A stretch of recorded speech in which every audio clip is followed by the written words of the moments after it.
Chapter 51, Someday Soon. I woke up lying against the titanium fence to the morning sun with Bear and Dalton standing over me. I slowly began to awaken and saw the two standing motionless. As more of my senses came back from dream world, I knew why Dalton was with me, so I asked Bear. "What's up, Bear?" The giant humanoid shrugged and asked simply, "What's the order, boss?" I didn't quite know what to say, so I asked, "What was that moron's goal for his gang? Why were you guys even here?" The mutant smiled. "Kyle's goal was to power the base so we could take the rocket up to BOMB 001. I sat there confused as to what Bomb 001 was, and Dalton suddenly burst out laughing. I asked, "What's so funny?" Dalton said through his laughter. BOMB 001 was an orbiting missile station above Earth. That was why the Enclave came here in the first place, haha. Could you imagine what that idiot Kyle would have done with access to over a dozen nuclear missiles? I was even more relieved that the guy was dead now, and asked Bear, "How did you guys hear about this Bomb 001 thing?" Bear said. "In the hangar on the western end of the base is the incomplete Bomb 003 station. Kyle found records of the project and how the Hermes rockets here are loaded with the reactors to kickstart the 001. So after I read the documents to Kyle, he said he was going to have Sid rewire the thing and blast off into space." Dalton couldn't control himself, and even the mutant held back laughter as he explained Kyle's plans. My mouth hung open. I looked at the decaying spacecraft and chipping launch pad. Dalton exclaimed. The Enclave couldn't even start up those rockets without a guidance chip from Los Alamos. So, our recently deceased friend was going to blow up this entire base trying to play astronaut. Bear knew the absurdity of his former boss's plan and said, "Kyle wasn't the smartest raider to walk the wastes, but he was the strongest human in the gang. So, what would you have us do?" I said to Bear. "Like I said last night, I have to go. I have other responsibilities, so Sid is in charge while I'm gone. Just have the gang do whatever he says." Bear updated me on what happened after I passed out by the launch pad. About that, Sid wants to educate, and as he put, civilize the gang. Keep in mind that Sid was never actually one of the gang. Kyle enslaved him when he found out the guy had a knack for nuclear physics and electrical engineering. I said, "And what's wrong with contributing to the wasteland instead of stealing from it?"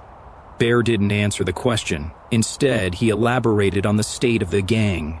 The rest of the hooks decided that as soon as you leave, they're going to skin Sid alive. I just thought I'd inform you that none of your gang wants to follow him or end their raider lifestyle. I thought about it for a minute and asked, "Well, what about you? They'll follow you, right?" Bear said.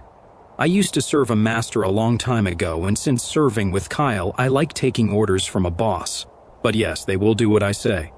A plan was set, so I said, "Okay, you're in charge now. Make sure Sid doesn't get skinned alive and do whatever you raiders do while I'm gone." I literally couldn't care less, the giant mutant said. "Good call, boss. I'll tell the hooks that they can raid and get high all they want." The mutant smiled and added, "I feel just like the lieutenant." I interrupted. "Oh, and don't attack any Legion patrols you come across." I wasn't lying when I said I was an agent of Kaisar. Also, I do some business with the Wasteland Mer Company that'll be sending some scouts this way in the near future. Bear asked. "So?" I added. "So if anyone approaches this place directly and starts scavenging some shit, don't kill them and stay out of sight if you can." Bear was clearly taking account of what I said and responded. "So, don't kill Legion guys or scavengers who come here. The hooks can still kill and raid caravans, right?" I gave a nod and he said, "Perfect. I'll go tell the gang and keep Sid safe." Bear walked off to lead my new raider gang, and Dalton stood over me with a smirk still on his face. He asked, "What do you and I do now?" I said. "Now, we track down the Brotherhood of Steel." Dalton was surprisingly comfortable with the idea of going to find the Brotherhood of Steel, despite what he said about Navarro getting destroyed by Brotherhood and NCR forces. When I talked about finding the NCR, he wanted to leave my company, but for some reason, he felt different about the Brotherhood.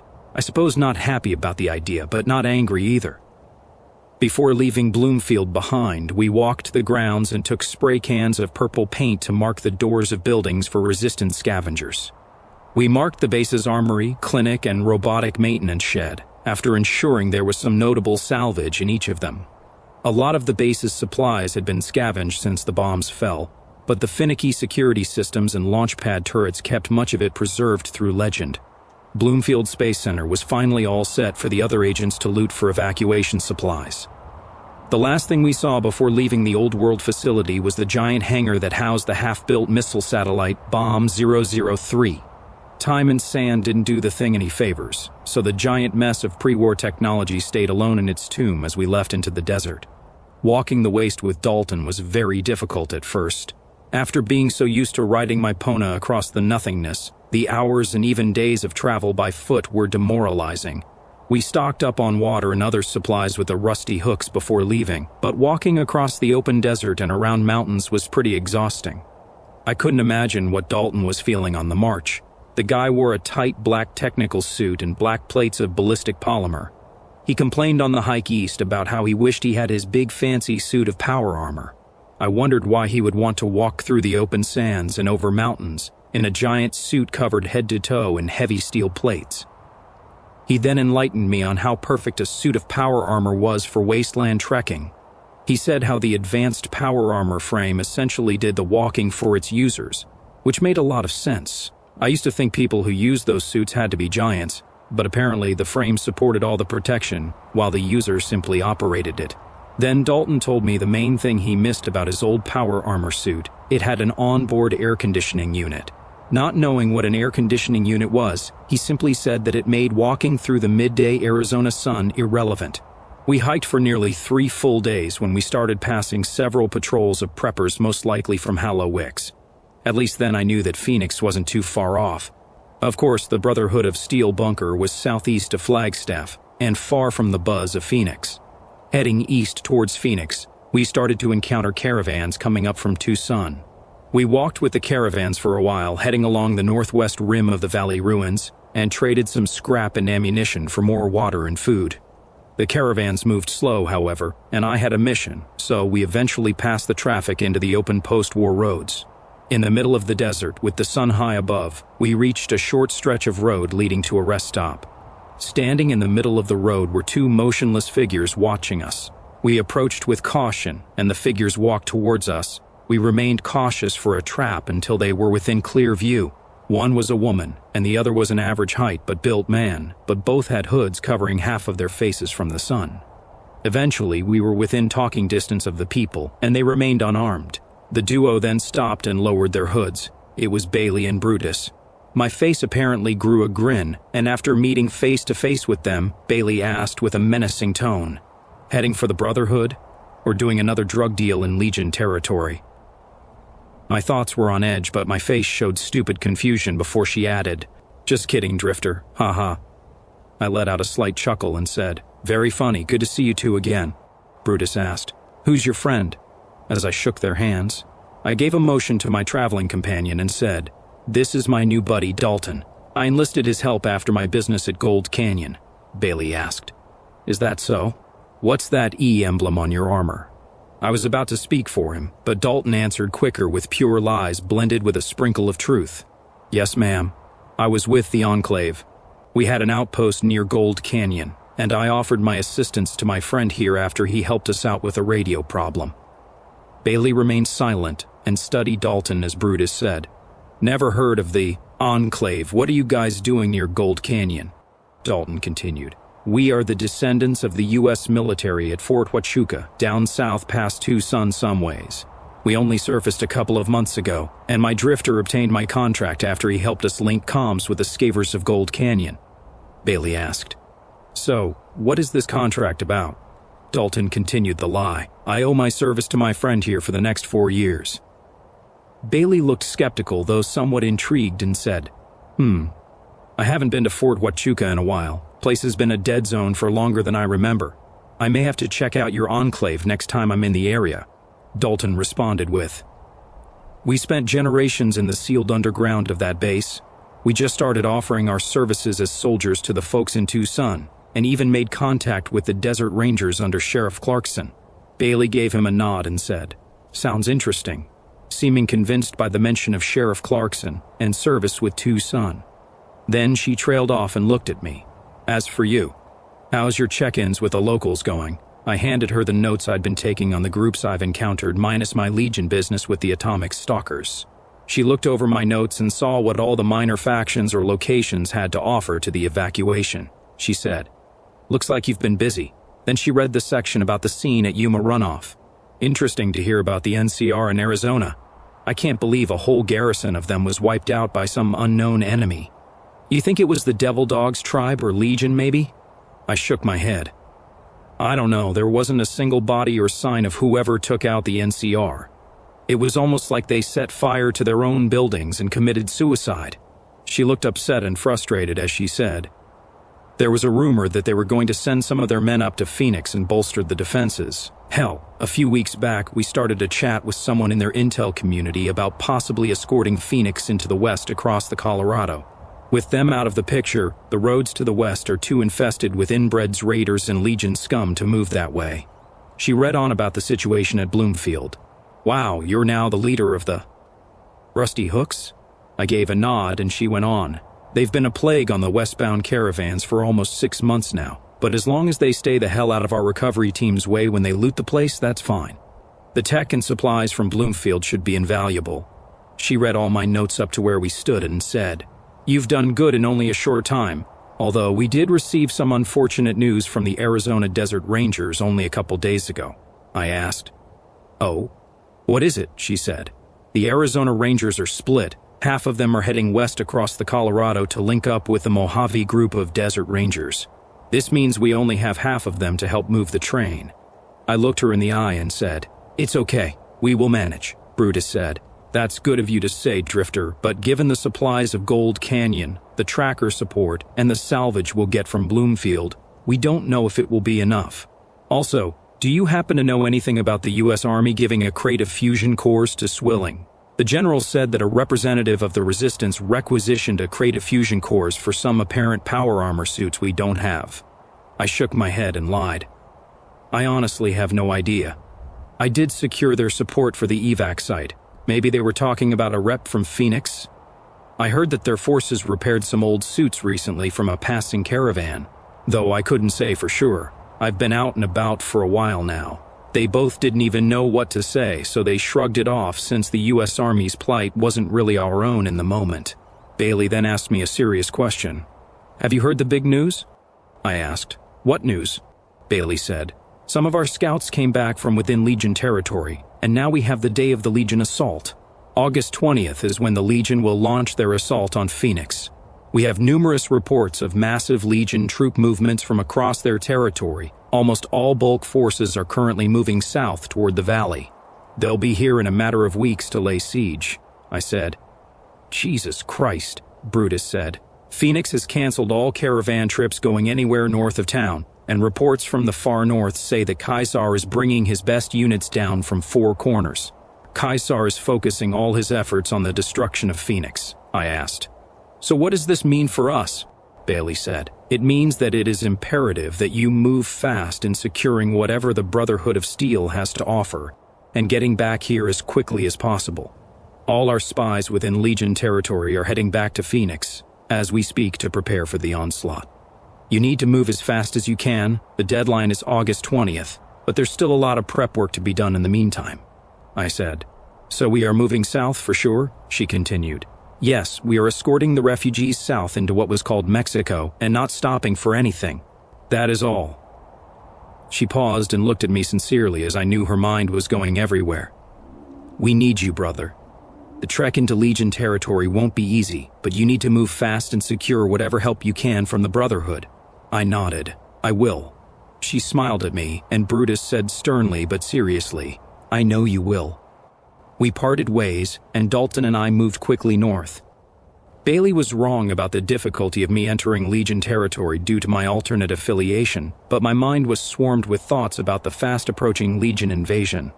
I knew that August 20th, 2261 was almost 2 months away. But I also knew that heading to Flagstaff and back to Phoenix on foot would take at least a couple of weeks. Along the long walk into the northern Sonoran wastes, I had ample time to think many things over in between bouts with the desert and eventual woodland wildlife. Alongside my countless thoughts about what exactly I was doing with my life, I also strangely thought a lot about Dalton's complete lie regarding what the Enclave was. I felt he didn't need to lie about the Enclave, considering I was probably the only one in the Sonoran Wastes who knew their reputation from California. Except maybe the people from Gold Canyon. Then I thought about Old Man Grefsky's report to the Capitol, and how it likely contained updates on their whole Enclave dilemma. I was curious about why Bailey and Brutus seemed to buy Dalton's explanation if that was the case, but there were a million reasons why they could have missed out on that information, depending on where they were when the report reached the Capitol. None of that mattered in the present. As we moved along, I felt completely powerless in this whole situation between Phoenix and the Legion. For the time being, I was a simple yes man who did everything he was told regardless of who it was. Now, I knew the specific date on which I'd have to land on one side of the fence or get impaled on it. Regardless of the future, I had a task, and I didn't know what to expect from the Arizona Brotherhood of Steel.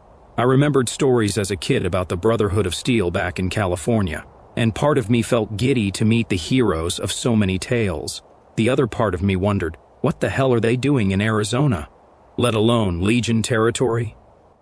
Chapter 52. The Knights of the Round Bunker. We met Bailey and Brutus only several miles from the now desolate northern valley bordering Legion territory.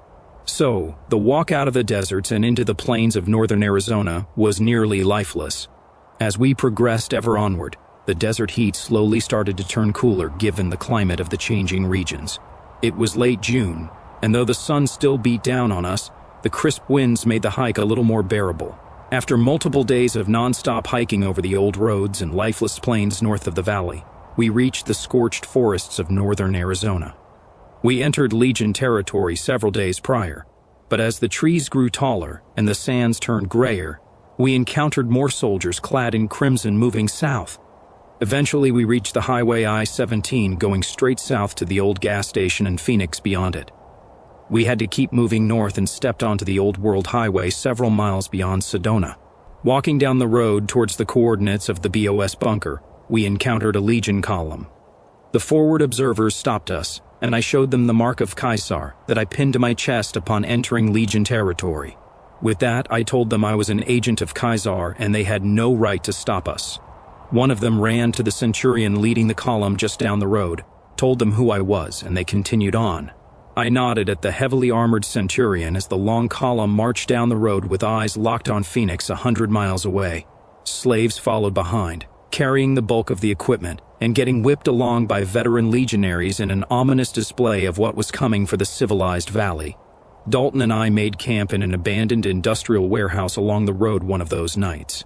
Dalton asked if he wanted me to take watch first, but I reminded him we were in Legion territory and that we were fine from pretty much anything. I did notice him take a brush with black paint and start to cover his Enclave emblem. When I asked about it, he reminded me that the Brotherhood of Steel was at war with the Enclave in California. In the morning, I woke up to spears being pointed at me, and of course it was a Legion patrol. I showed them my mark of Caesar, said, "True to Caesar," and they let us carry on. Walking the roads north towards the Legion capital at Flagstaff, the only soldiers we ever saw were all going south. I didn't know at the time, but Caesar had halted almost all activities on the many fronts of their conflict areas for a massive march on the heart of Arizona. The rest of the traffic was escorted by slave groups or the occasional independent caravan under Caesar's protection. After that night in the warehouse deep within the Legion-occupied north, we parted ways from the main road to Flagstaff and headed east into the thick, forested wilderness. This region was largely unpatrolled by the Legion, so the occasional mutated worm, scorpion, or bear was all we had to deal with. Most creatures in the woodlands were pretty short work for my reliable shotgun and Dalton's automatic laser rifle. We settled down and made camp by a shallow creek and purified our water source. It wasn't that hard to purify some water. All you had to do was sprinkle a half-spoonful of rat-away powder into it and you were fine. As fresh and as clear as the spring water looked, the beautiful falling ash floating through the winds and crooked black trees couldn't hide the tiny clicking sound created by Dalton's Geiger counter. With the rat-away powder added to the water, it tasted like crap, but at least it was hydration. So, we moved on into the thicker entanglement of the woods southeast of Flagstaff. We moved deeper into the scorched woods surrounding the Legion capital and started noticing a lot more greenery the further east we went. The bombs that ruined Flagstaff had incinerated much of the surrounding wilderness, and the fallout killed most of the trees untouched by the fires. But the towering black trees still towered above, while faded green shrubs, bushes, and moss-covered stones became more frequent. As devastating as the bombs were on much of the woods, this particular sector was greener than almost anything I'd ever seen. As we walked on, the small springs and shallow rivers we encountered were layered with moss and purple fern flowers that gave character to the dark gray dirt of the forest floor. We walked for another half a day, and eventually, I knew we were getting close as I noticed the landmarks of my map in relation to the Brotherhood's bunker location. I surveyed the area to find that the forest was getting very thick as we tried to move east. Just after a clearing in the trees, we walked forward to see where the narrow path went. I approached the break in the tree line cautiously and low, then peered over a dirt mound. There was a small field, maybe 100 yards long and wide, with a round technical concrete and steel-looking bunker thing in the center half covered by big green and tan nets. I took a closer look at the scene and noticed 2 guards wearing suits of power armor and carrying big guns. I got down instantly, wondering what to do and how to approach these guys. I crawled along the tree line and got the idea of making a white flag to show that I'm friendly. I ripped the sleeve off my white undershirt and tied it to a stick when I heard from the direction of the bunker, "Hey, come on out!" I barely peeked my head over the dirt mound I was hiding behind and heard the voice say, "Yeah, you and your buddy. Come on out, you'll be fine." Taken aback by the blunt and seemingly friendly nature of the order, I stood up with my white flag on a stick and approached with Dalton following close behind. We got closer to the big tin soldiers and their cylindrical bunker, and I made out more details. The big concrete and steel building also had vines and overgrowth covering it atop a mess of nets and woodland-style camouflage, with the 2 steel soldiers standing motionless beside a great steel entranceway. As we got closer, I noticed the soldiers' big power armor suits were painted in a green, black, and tan camouflage pattern with 2 big blue Brotherhood of Steel emblems on each shoulder pauldron. As I got even closer to the sentries, the one on the right asked, "You and your buddy working with the Legion?" I said defensively. "No, why do you ask?" He cocked his helmet to the side in a confused gesture and asked, "Then what's with that Legion-esque symbol on your chest? Looks sorta like Caesar's face to me." Looking down at the little gold emblem of Caesar's face on my chest, I said stupidly, "I found it." The other guard asked skeptically in that static power-armored voice, "Found it?" There was an awkward pause before the same guy continued with a sigh. "Look, bud, we don't care if you're Legion," I said defensively again. "I'm not. I was told by Jack Swilling's Arizona Resistance to come and find you guys." The 2 guards looked at each other through the black eye slits on their helmets before the one on the left looked back to me and said, "Okay, we met with a few of that guy's pals before. What does he want?" I jumped right to the chase. He's trying to lead a mass evacuation of Phoenix and was wondering if the Brotherhood could offer assistance in any way. The 2 soldiers looked back at each other as if having a telepathic conversation. The right one turned to me and stared at me with his big steel face for a moment before saying, "Okay, guess that explains all the Legion traffic headed south." He paused again before saying, "Whatever, I'll let the Elder handle this." The giant mechanized soldier turned to the bunker door and pressed a button on the side to speak into an intercom. He said, "Hello, Head Paladin Willow." I heard a static. "Yeah? What's going on, Dobbs?" "I'm stealing your Salisbury steak from the fridge, by the way, haha," through the intercom. The armored man threw his hand to the side in a display of frustration and continued, "What the hell, Willow? You know I called that this morning?" He paused, glanced back at us and said, "Oh right, some guys from that Arizona Resistance or whatever want to speak to the Elder about some shit." I heard a long and disgruntled sigh on the other end followed by, "Fine, just give us a minute." I waited patiently as the sentries took a look around. I asked one of them, "Are we going in or something?" The left one replied, "Yep," and continued daydreaming. I stood there twiddling my thumbs for a minute and asked, "How did you guys see us approaching the bunker?" The right one, Dobbs, was still apparently steamed about the head paladin stealing his meal, and said, "Motion sensors told us you were there, and thermal optics on our helmets showed us exactly where you were." I said, "Ah, okay," and proceeded to stand there in awkward silence for another minute. Then the bunker doors creaked open, and the left guard said, "After you." The metal man followed me and Dalton into the bunker, and we stood there in an open facility with 4 ceiling turrets aiming at us. and another blast door at the opposite end. The big steel door behind us closed, and the door in front of us opened, allowing 6 power-armored men with laser rifles to approach us silently. We stood there in the open with heavily armored men pointing energy weapons at us when the same door opened again, allowing a middle-aged man in a blue robe with graying hair to approach us. He stepped towards us impatiently, and then I realized that I had forgotten to plan some kind of speech for talking with the Brotherhood of Steel. I always heard that members of the Brotherhood spoke in a very official and formal way from the stories. As soon as I remembered how lazy and informal the door guards acted, I decided to improvise. However, before I could improvise, the Elder halted in front of us and said incredibly casually, "I am Elder Billings, commander of the Arizona chapter of the Brotherhood of Steel, yada yada yada. What do you want?" A little surprised at the esteemed Elder's demeanor, I said, Jack Swilling's resistance is uniting the Arizona wastes to help move the people of Phoenix in the upcoming Legion assault. Elder Billings looked at my Legion symbol confused, then said, "Very noble or whatever of him and you, but we can't help you right now. We got our hands full here as it is, and we don't want to piss off that Kaiser guy." Thinking back to all those stories about the Knightly Brotherhood of Steel and how they helped save the California wastes 100 years ago, I said, "Oh, I get it. You want us to go on a quest or something to prove our value and worthiness to the Brotherhood?" There was a short pause before he and the armored paladins let out a heavy laugh that lasted several seconds. Elder Billings answered through his chuckling, "Nah, man, you don't get it. We can't help out Phoenix. We got our hands full here, i.e. we're too busy." I asked, "How's that?" "The guards out front seem pretty bored," the Elder said. "Yeah, I know."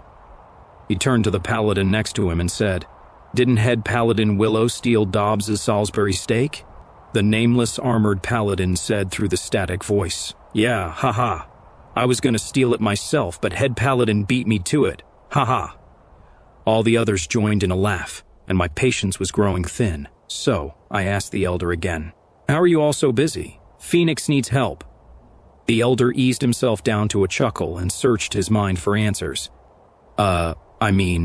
We gotta get that forklift on maintenance up and running, the mainframe's acting up again. We are awaiting some incoming document traffic.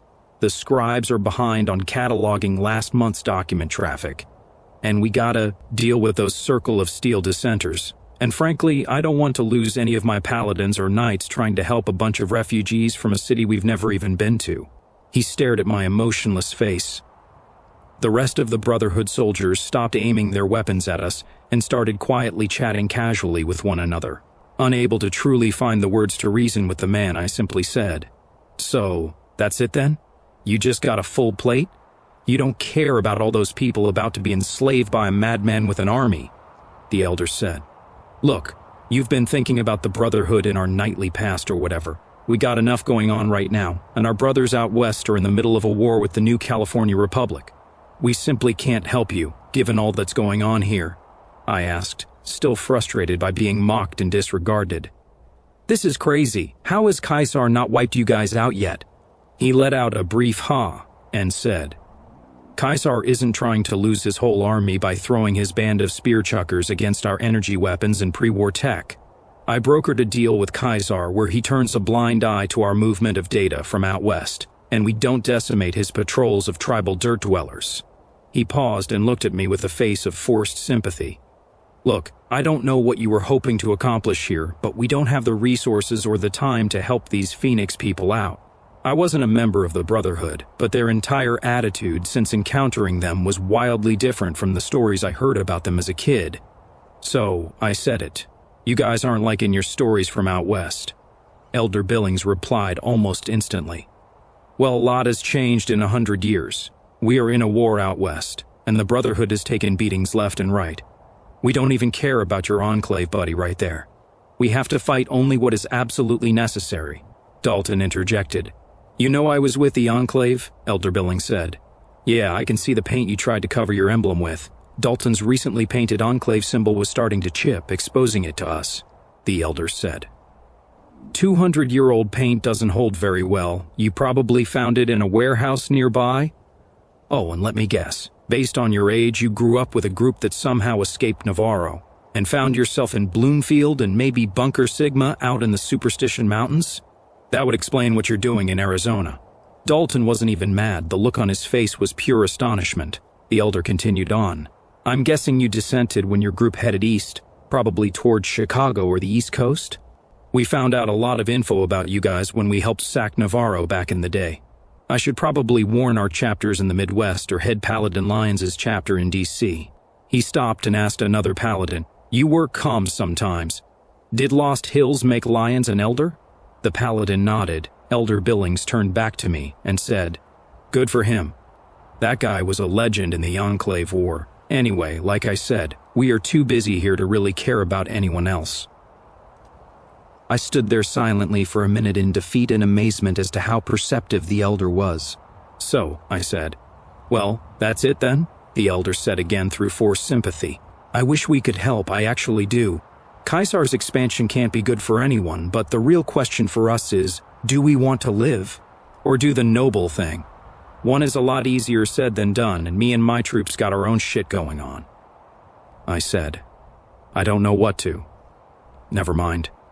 I stood there in complete silence and defeat while Dalton contemplated every feeling he's ever had about the Brotherhood of Steel. The elder finally said, "Sorry guys, but take care, and good luck out there with your evacuation or whatever."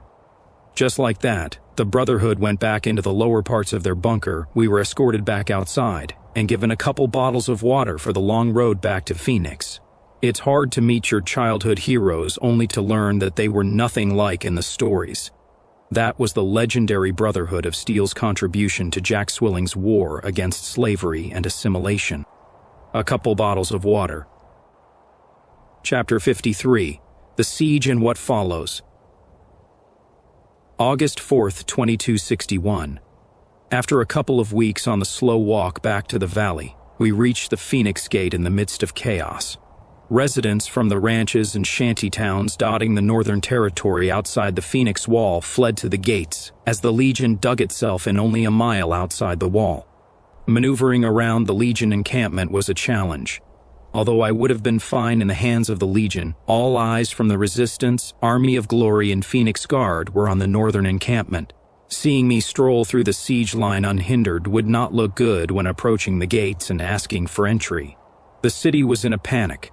Guards lined the walls waiting for the Legion advance, and everyday residents of Phoenix held their makeshift weapons. Side by side with the combined strength of United Scottsdale, Phoenix, Army of Glory, and tribal refugees ready to make their last stand. Overlooking the opposition, 1 mile from the gates into the United City were over 100 crimson tents and several hundred dots wearing crimson or tribal auxiliary rags. Over the next couple of days back in war-torn Phoenix, I stayed at that brothel under the Resistance's radar and kept eyes on the Legion's line. I began seeing the construction of catapults through my binoculars, and I even saw a couple of fast vehicles patrolling the Legion's line. Through closer inspection, I saw the vehicles made of old, partially restored cars, carrying Legion banners and a crew of legionaries with guns in the back. I was completely unaware that the Legion had their own chariots. I surveyed the line and watched the troop movements of both Phoenix defenders and Legion forces. Finally, I was noticed by my Resistance brother Brutus, who led me and Dalton back to the butcher shop. Word spread fast in Swilling's Resistance, so he told Dalton that Mr. Swilling wanted to make him an offer. Without any questions, we changed over into radiation suits to head back to the capital for briefing. Trekking through irradiated Phoenix, we lined the crater, and I finally entered the capital on August 10th, 2261. After many weeks of running all over the Sonoran wastes, I entered the old building that was now almost packed with agents. I had never even met most of the people scrambling about the capital, most of whom operated within Legion territory or places down south, and were recalled only a short time ago. Doc Martin approached us almost as soon as we entered, and we met with every other agent under the portrait. Several minutes later, Jack Swilling stepped up on a makeshift platform above the mass of people dedicated to his cause, and beneath the grand portrait of his ancestor. By this time, Jack Swilling looked far older than the man I met at the beginning of the year. The stress of his beloved home's impending doom clearly took its toll on him. The proud and stressed man tapped on the microphone in front of him, and the crowd of agents died down. Tapping the microphone again, Jack Swilling began, Agents of Arizona, this will be the last time I address you before we escort the noble people of Phoenix to our new home at the Gulf of Mexico. I know it will be a long and difficult journey, but given each and every one of your tireless efforts, the way out of Arizona is clear, and we can take our people to a new home.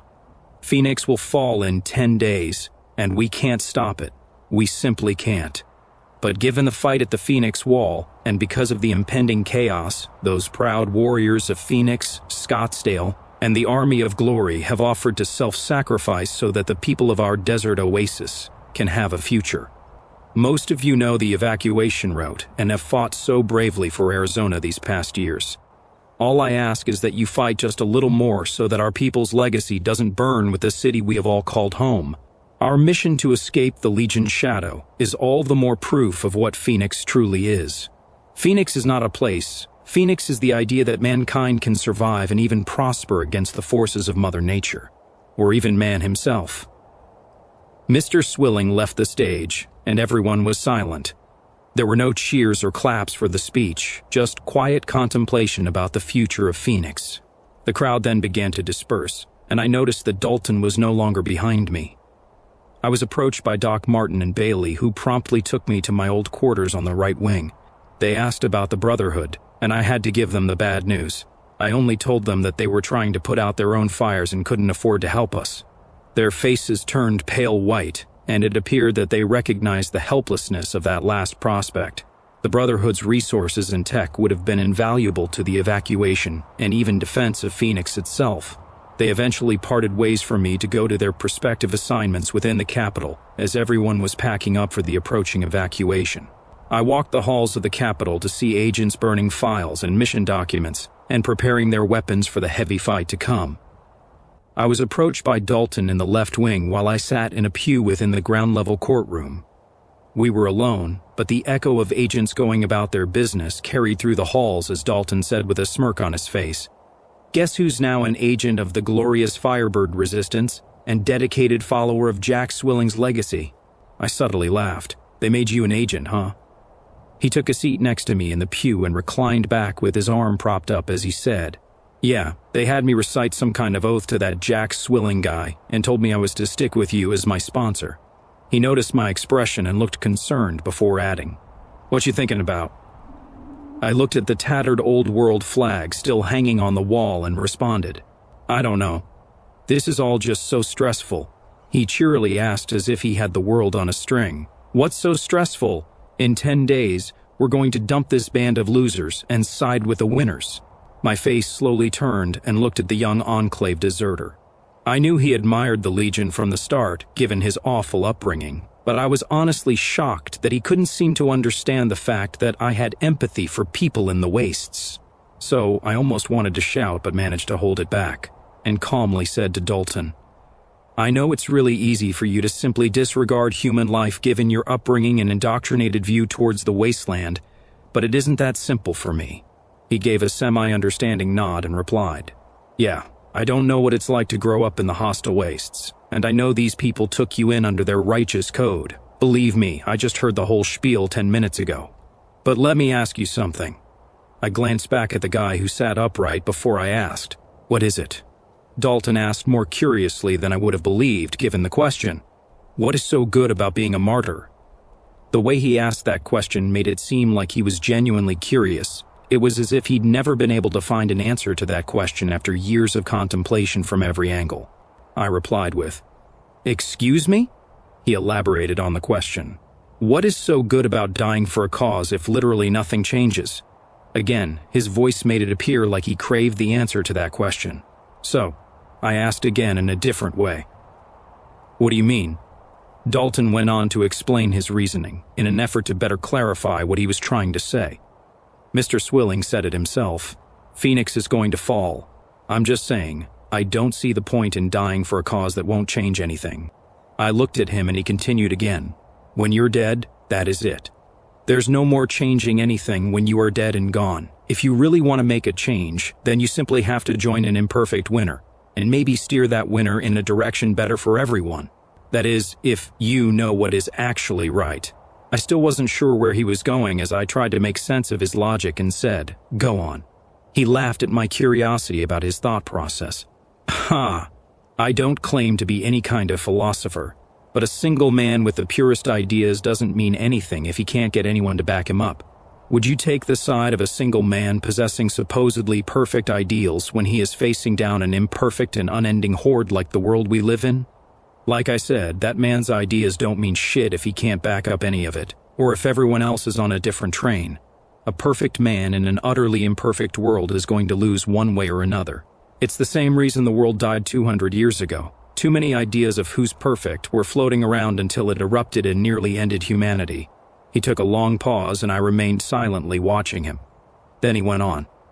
I watched you run all over Arizona gathering support for a lost cause. Even after everything we went through, all the people we recruited to the ranks, all the problems solved, all the supplies discovered, and all the work the other agents did, Jack himself knows everything is doomed.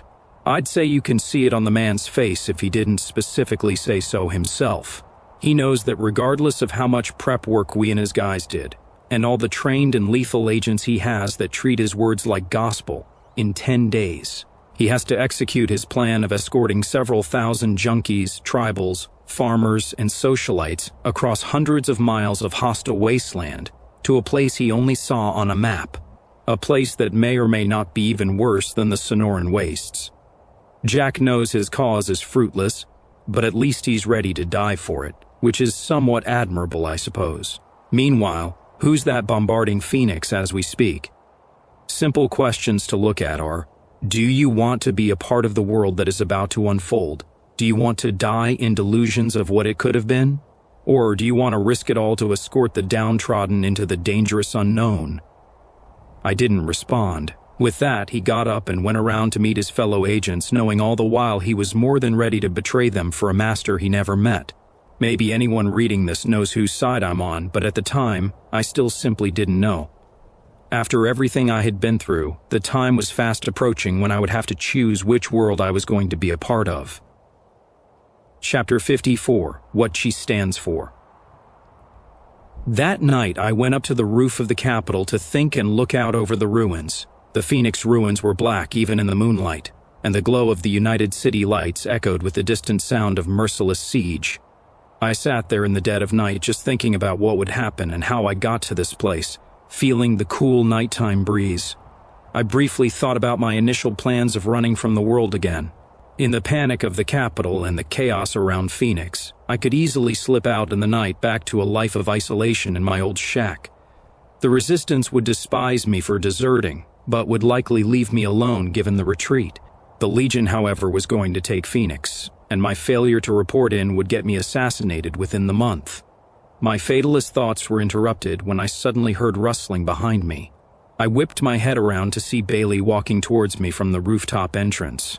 She approached without a word and sat down on the ledge next to me. We sat there together in silence for a moment as I turned back to take in the landscape.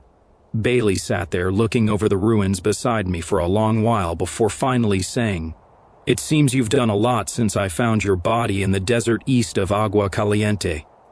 I stayed silent and simply listened as she went on. "Do you know how I ended up in this whole mess?" I looked at the woman who sat there pretty and rough as the woman who woke me up with vodka so many months ago, and I asked, "How?"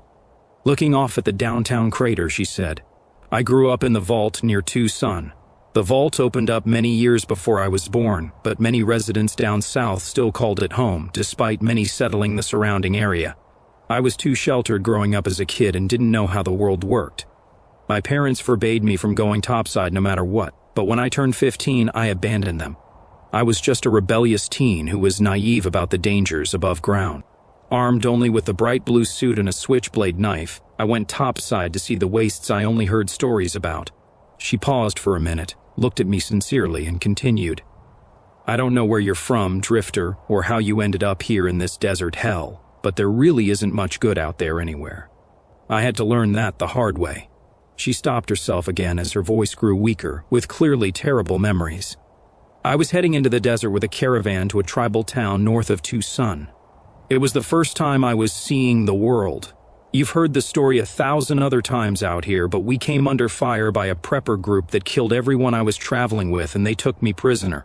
A tear started to form in her eye. The tear was the kind I wouldn't have imagined coming from the strong and capable woman I had known these past months. I asked, "What happened?" she said through fluctuating waves of sadness and anger. "For 2 months, the preppers took their turns with me and beat me for no reason at all. Growing up in a vault, I had no fathomable idea of just how awful people could be or what they were capable of. After days of being repeatedly raped, cut, and beaten, I couldn't take it anymore. I tried to slit my wrists on the broken, rusted pipes of the shack they locked me in, and tried to hang myself from those same pipes, just trying to make that hell end. Each time they would come in and bandage me up or cut me down just so they could have their way with me again and again and again." I sat there in quiet shock as her voice remained firm and tough despite the stream of tears pouring from her eyes. One day, I heard gunfire outside. Someone was attacking the preppers. I immediately took that moment while they were distracted to try to end it once again. Kicking over the stool, I woke up looking at a young man staring down at me with actual concern and worry on his face. It was Jack Swilling. He saved me. He and his men defied all odds and killed every last prepper at the stronghold. When I had the strength to ask why he led his little band of do-gooders against an army of inbreds, he said, "It was the right thing to do." Tears ran down her face as she remembered those painful memories, and her voice shrunk back to sorrow, but with a hint of hopeful resonance. She continued on, "Arizona is a quagmire of monsters, raiders, and selfish people only out for themselves. But somehow, I found one of the only good things out here, or they found me. They were the only ones trying to do some good in the whole desert.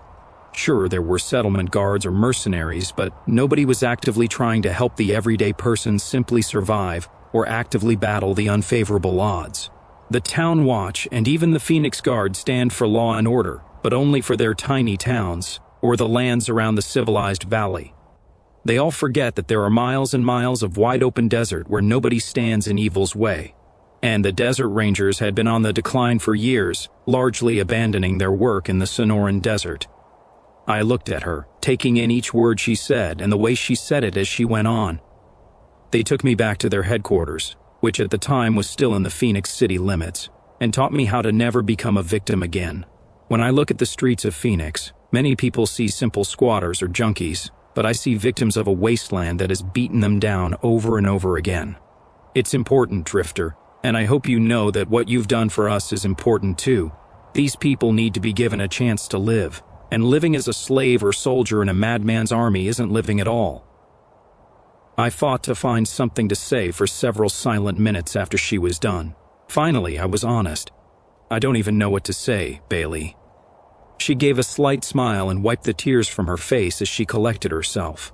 "It's all right, Drifter. No words needed." We sat there quietly for a moment before she said, "So, the Brotherhood wasn't exactly our last hope?" I asked, still concerned, and thinking about her story. "What do you mean?" She said, "Today is Saturday, right?" While pulling out some binoculars from her pack, I replied, "Yeah." Watching her look at the crumbling stadium directly across the crater from us, she tossed me the binoculars and said, "Take a look at that stadium over there across the crater." I raised the binoculars to my eyes and didn't see anything through the blackness. Bailey flipped a switch on them, my vision turned green, and I was able to see the night clearly. Looking towards the stadium, I saw almost 100 super mutants standing on the far side of the building, holding tiny flickering candles and seemingly looking right at us. The sight shocked me, so I shouted, "Jesus Christ, there's a super mutant army not even 2 miles from us?" She smiled. "Yes. What I'm about to tell you is a closely guarded secret of Jack Swilling, so listen closely," I said. "Okay?" Bailey continued while I took another look at all the motionless mutants standing amongst the torn stands. "About 2 years ago, on a night much like this one, I happened to notice all those mutants over there when I received reports of deathclaws in the crater. Originally shocked, I reported the scene just like this one, and the next day we sent the whole capital team, which at the time was only a handful of our best out to exterminate the creatures. We approached the old stadium, guns drawn and ready to destroy them when we noticed that their sentries didn't even return fire. Even after sending multiple shots, they simply retreated inside, which is very unlike super mutants. Not more than 5 minutes later, a man approached us in purple robes and told us that they weren't looking for trouble. I thought about it for a second and thought out loud. Purple robes? Why does that sound familiar? She looked at me confused for a second and continued. The man said they simply wanted to live in peace, and Jack Swilling negotiated with the man for a full week about their situation. It came down to this. They would help us keep the Deathclaw problem in the crater under control. In exchange, they wanted food, and for us to not inform Phoenix about them. I asked, "Why not inform Phoenix about them if they're friendly?" she said. Seems pretty obvious, doesn't it? If the entire city of Phoenix knew there was an army of super mutants living a mile from them, the Phoenix Guard and Army of Glory would exterminate them without a single thought. I said, "Makes sense, I guess."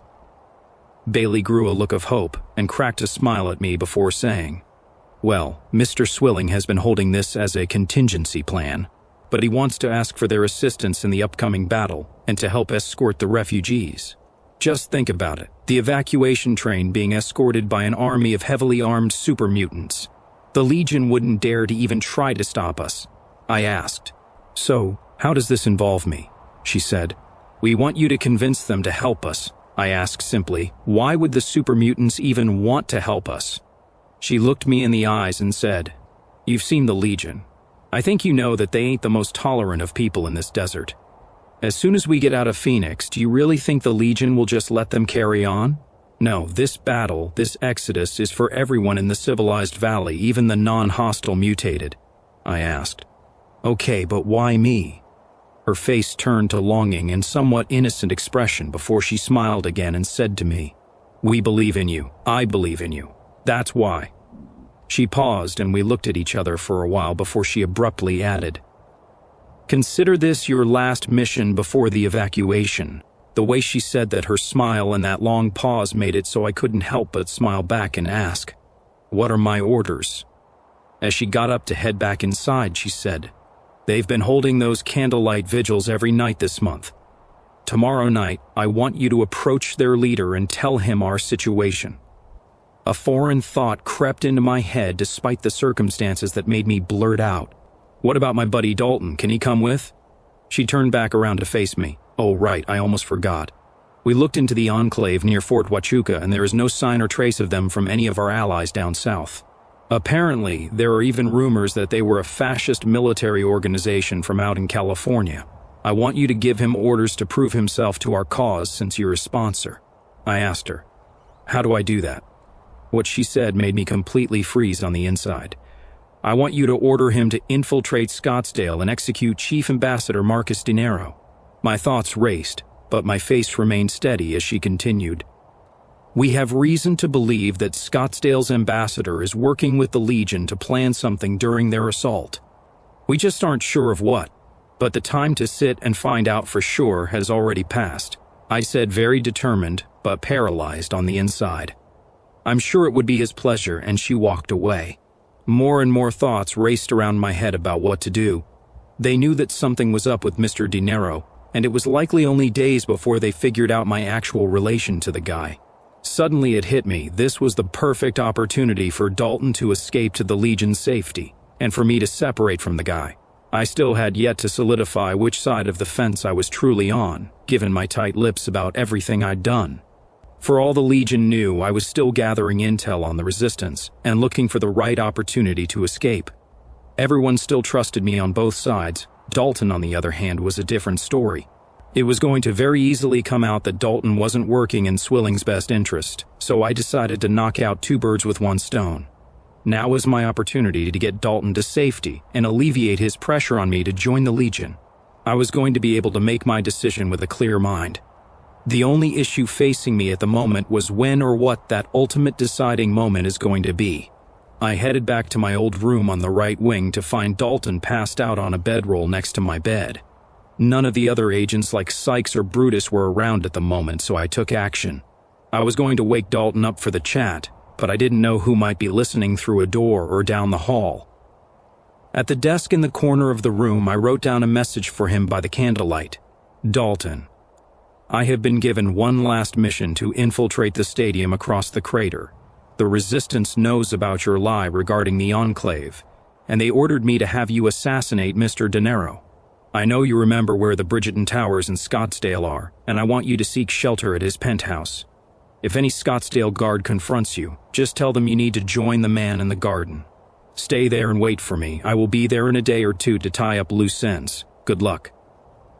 I slipped the note into his pocket while he laid there passed out, and I went to sleep on my cot. Chapter 55, The Final Decision. The Final Decision and the New Children. I awoke to Dalton standing over me asking, "What's the plan, boss?" I told him to just stick by me and not do anything dumb. As I got ready for the day, it became clear that he hadn't read the note in his pocket. I helped out around the Capitol that day, mostly by helping others pack up and burn documents related to the evac route and who was helping us. Though the day went by fast, there wasn't a single moment alone with the guy to discuss the mission I was to give him and the slight twist I added. The mission was issued by the Resistance.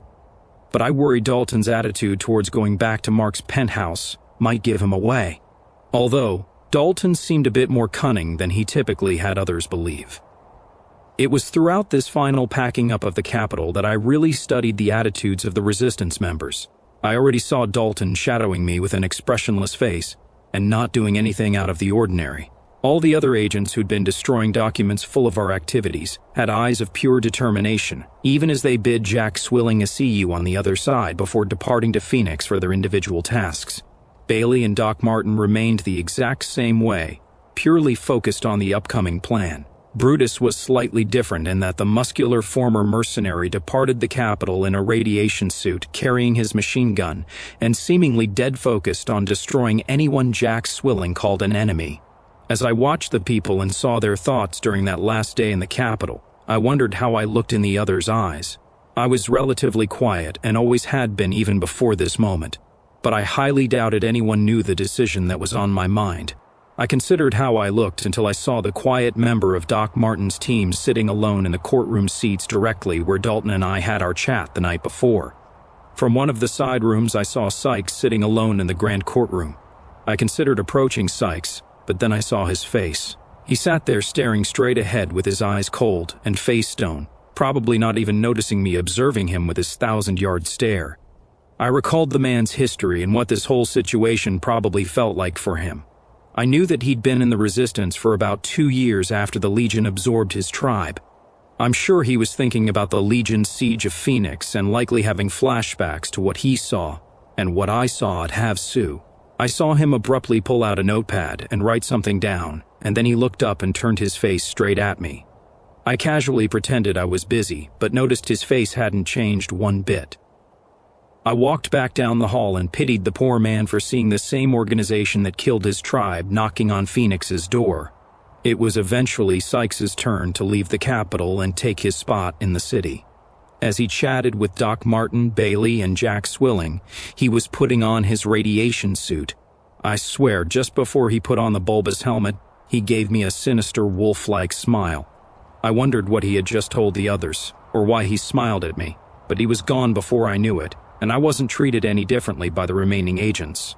By the end of the day, I walked the old halls of the building as it stood now hollow and empty. Other agent teams were already back at Phoenix to do their own assignments. At around 5:30 p.m., I stood there looking at the portrait of Jack Swilling's ancestor, John Jack Swilling. Me, Dalton, Bailey, and Doc Martin were the only ones left in the once bustling building of Arizona's protectors. As I studied the giant portrait that was purposely left behind as a memorial to Jack's organization, I thought the old cowboy was somewhat ugly and stupidly contemplated taking it down. Then I realized it was bolted up there, likely because people have tried to take it down before. Some may get this joke. Anyway, Bailey approached me from behind with Doc Martin, and they told me to head straight from the stadium to the brothel we had been to so many times before. They turned to Dalton and told him to go with them to Phoenix. After telling the duo that I never told him his task, I said, "It is better he get the details from you two." Before parting ways, I gave the confused Dalton a parting hug and whispered, "Check your pocket when nobody is looking." He looked at me even more puzzled, and Doc Martin tossed him a heavy radiation suit. With that, Bailey tossed me one, and we put them on before parting ways. We were the last ones to depart, so we left the grand Arizona Capitol building behind to the mercy of the wastelands and Phoenix ruins. I popped a couple of Rad-X pills before sealing the suit and headed out into the crater all by myself while eyeballing the large stadium half crumbled into the crater's opposite end. I briefly wondered how a single atom bomb could create such a deep crater that was nearly 2 miles wide in diameter. Then, I remembered I asked that question to the doc, and he told me that it was because the bomb hit the earth above a giant central sewer junction. That also explained the damp soil and pools of toxic and radioactive pre-war waste inside the crater. It was getting dark as the sun fell, and the farther I hiked, the more death claws started to emerge from under the wreckage. It was fairly easy to not be sniffed out considering my airtight suit and the low perception of the irradiated monsters. Still though, the landscape got darker, and after pausing to rest near the crumbled edge of the stadium, I began to see a few candles light up and large shadows shuffling past the spilled wreckage barricade into the place. When I climbed over the western edge of the crater, I made my way through a huge and debris-strewn parking lot with the entrance to the stadium in full view. The stadium was bigger and more intact than most surviving structures within the ruins, but time had clearly taken its toll on it. Large steel walls towered several stories into the sky and had oxidized and rusted over the years of neglect. Though the entrance end was largely intact, I couldn't make out the pre-war name of the thing, as the signs had all broken into nonsensical gibberish saying something starting with a C that I couldn't really make out. I was honestly surprised that I hadn't really noticed the place before, especially given its proximity to the Resistance headquarters. However, from the looks of things, the place was some kind of sports arena. When walking through the stadium wreckage at the bottom of the crater, it seemed like they played baseball. Or football? I was pretty sure basketball was played on wood floors, and saw most of the decayed ruins had patches of sun-faded fake grass still attached. Unfortunately, I didn't know the difference between any of those old sports, but the giant stadium was clearly meant to accommodate thousands of people back before it was infested by mutants. I got nervous as I approached the large archway to the entrance. I had only encountered one friendly super mutant in my life, Bear. Even then, he and his idiot leader, Kyle the Hook, threatened to grill up my limbs upon initial meeting. At the archway, I climbed over the chain-link gate that they apparently locked during their vigils, and was inside the large area where people once bought snacks to watch whatever sport went on there. Not a single soul was anywhere, and the space was only illuminated by burning trash cans that showed dozens of large metallic beds for the beasts. At that moment, I had a sudden thought back to my childhood in California and all the stories I heard about a group called the Children of the Cathedral. Part of their story was how they were regular humans that had been brainwashed by this crazy mutant called the Master. As the entrance to the stands grew nearer, my nerves turned to panic when I remembered that the Master wanted to dip all of humanity into vats of goo containing something called FEV to turn people into super mutants. Before I could turn tail and say, "Fuck this, I'm not getting dipped," I was halfway down the hallway into the stands. Suddenly, a chain dropped to the ground from the opening, and a giant mutant rappelled down with glowing night vision goggles. I could see the laser beam from his rifle focused on my chest. Cowardly instincts consumed my brave ones, and I threw my hands up while the mutant dismounted to approach me. The armored monster towered over me as he got closer and asked with his assault rifle aimed at my chest, "What are you doing, human?" Even though I had been more scared before the battle at Havasu, I said through a slight chatter of my teeth, "I'm with Jack Swilling and I'm friendly. Don't dip me, please." The monster laughed. "Ha ha, I don't dip humans. Not anymore, at least." The mutant paused for a minute, registered the other thing I said, and asked, "You with those humans?" I nodded and the mutant added, "Okay, follow me." I followed the monster, struggling to keep up with his massive steps down the long hallway. Emerging from the other side, I was overlooking the crater and Phoenix wreckage. I looked to my left and right to see almost 100 beasts only illuminated by candles, and they were all murmuring quietly. There, I noticed at the far end, a man in a dark robe at the edge of the crater on a makeshift platform. My nerves were settling since I was still alive. So, I asked my big green escort. "What's happening?" he said aggressively, but seemingly attempted civility by saying, "Shush, human, talking time is later." I waited there patiently and took off the hood of my radiation suit, exposing myself to the elements. I knew I was safe from the pills I took earlier because this part of the crater was surprisingly less irradiated according to the infrequent clicks on my radiation suit's internal Geiger counter. 10 minutes passed, and the quiet whispers flooding the stadium halted almost at once. After that, the mutants began to shuffle towards us by the entrance one by one. The mutant yanked me to the side as all the super mutants filed towards the exit, followed by the occasional human or ghoul in a purple robe. Each one stared at me as they walked by, and I must have counted 80-something beasts alongside about 20 humans or ghouls. The last humanoid to walk by us was the man from the platform who exposed his face upon seeing me. The man had a large golden medallion faintly illuminated by the candles along the hallway behind that looked like a radiation symbol inside a circle. He had light gray hair, a long beard tucked into his robe, and scars of the wasteland all over his face. He said very soft and calmly as the heavy super mutant footsteps continued down the hall. "Hello, son.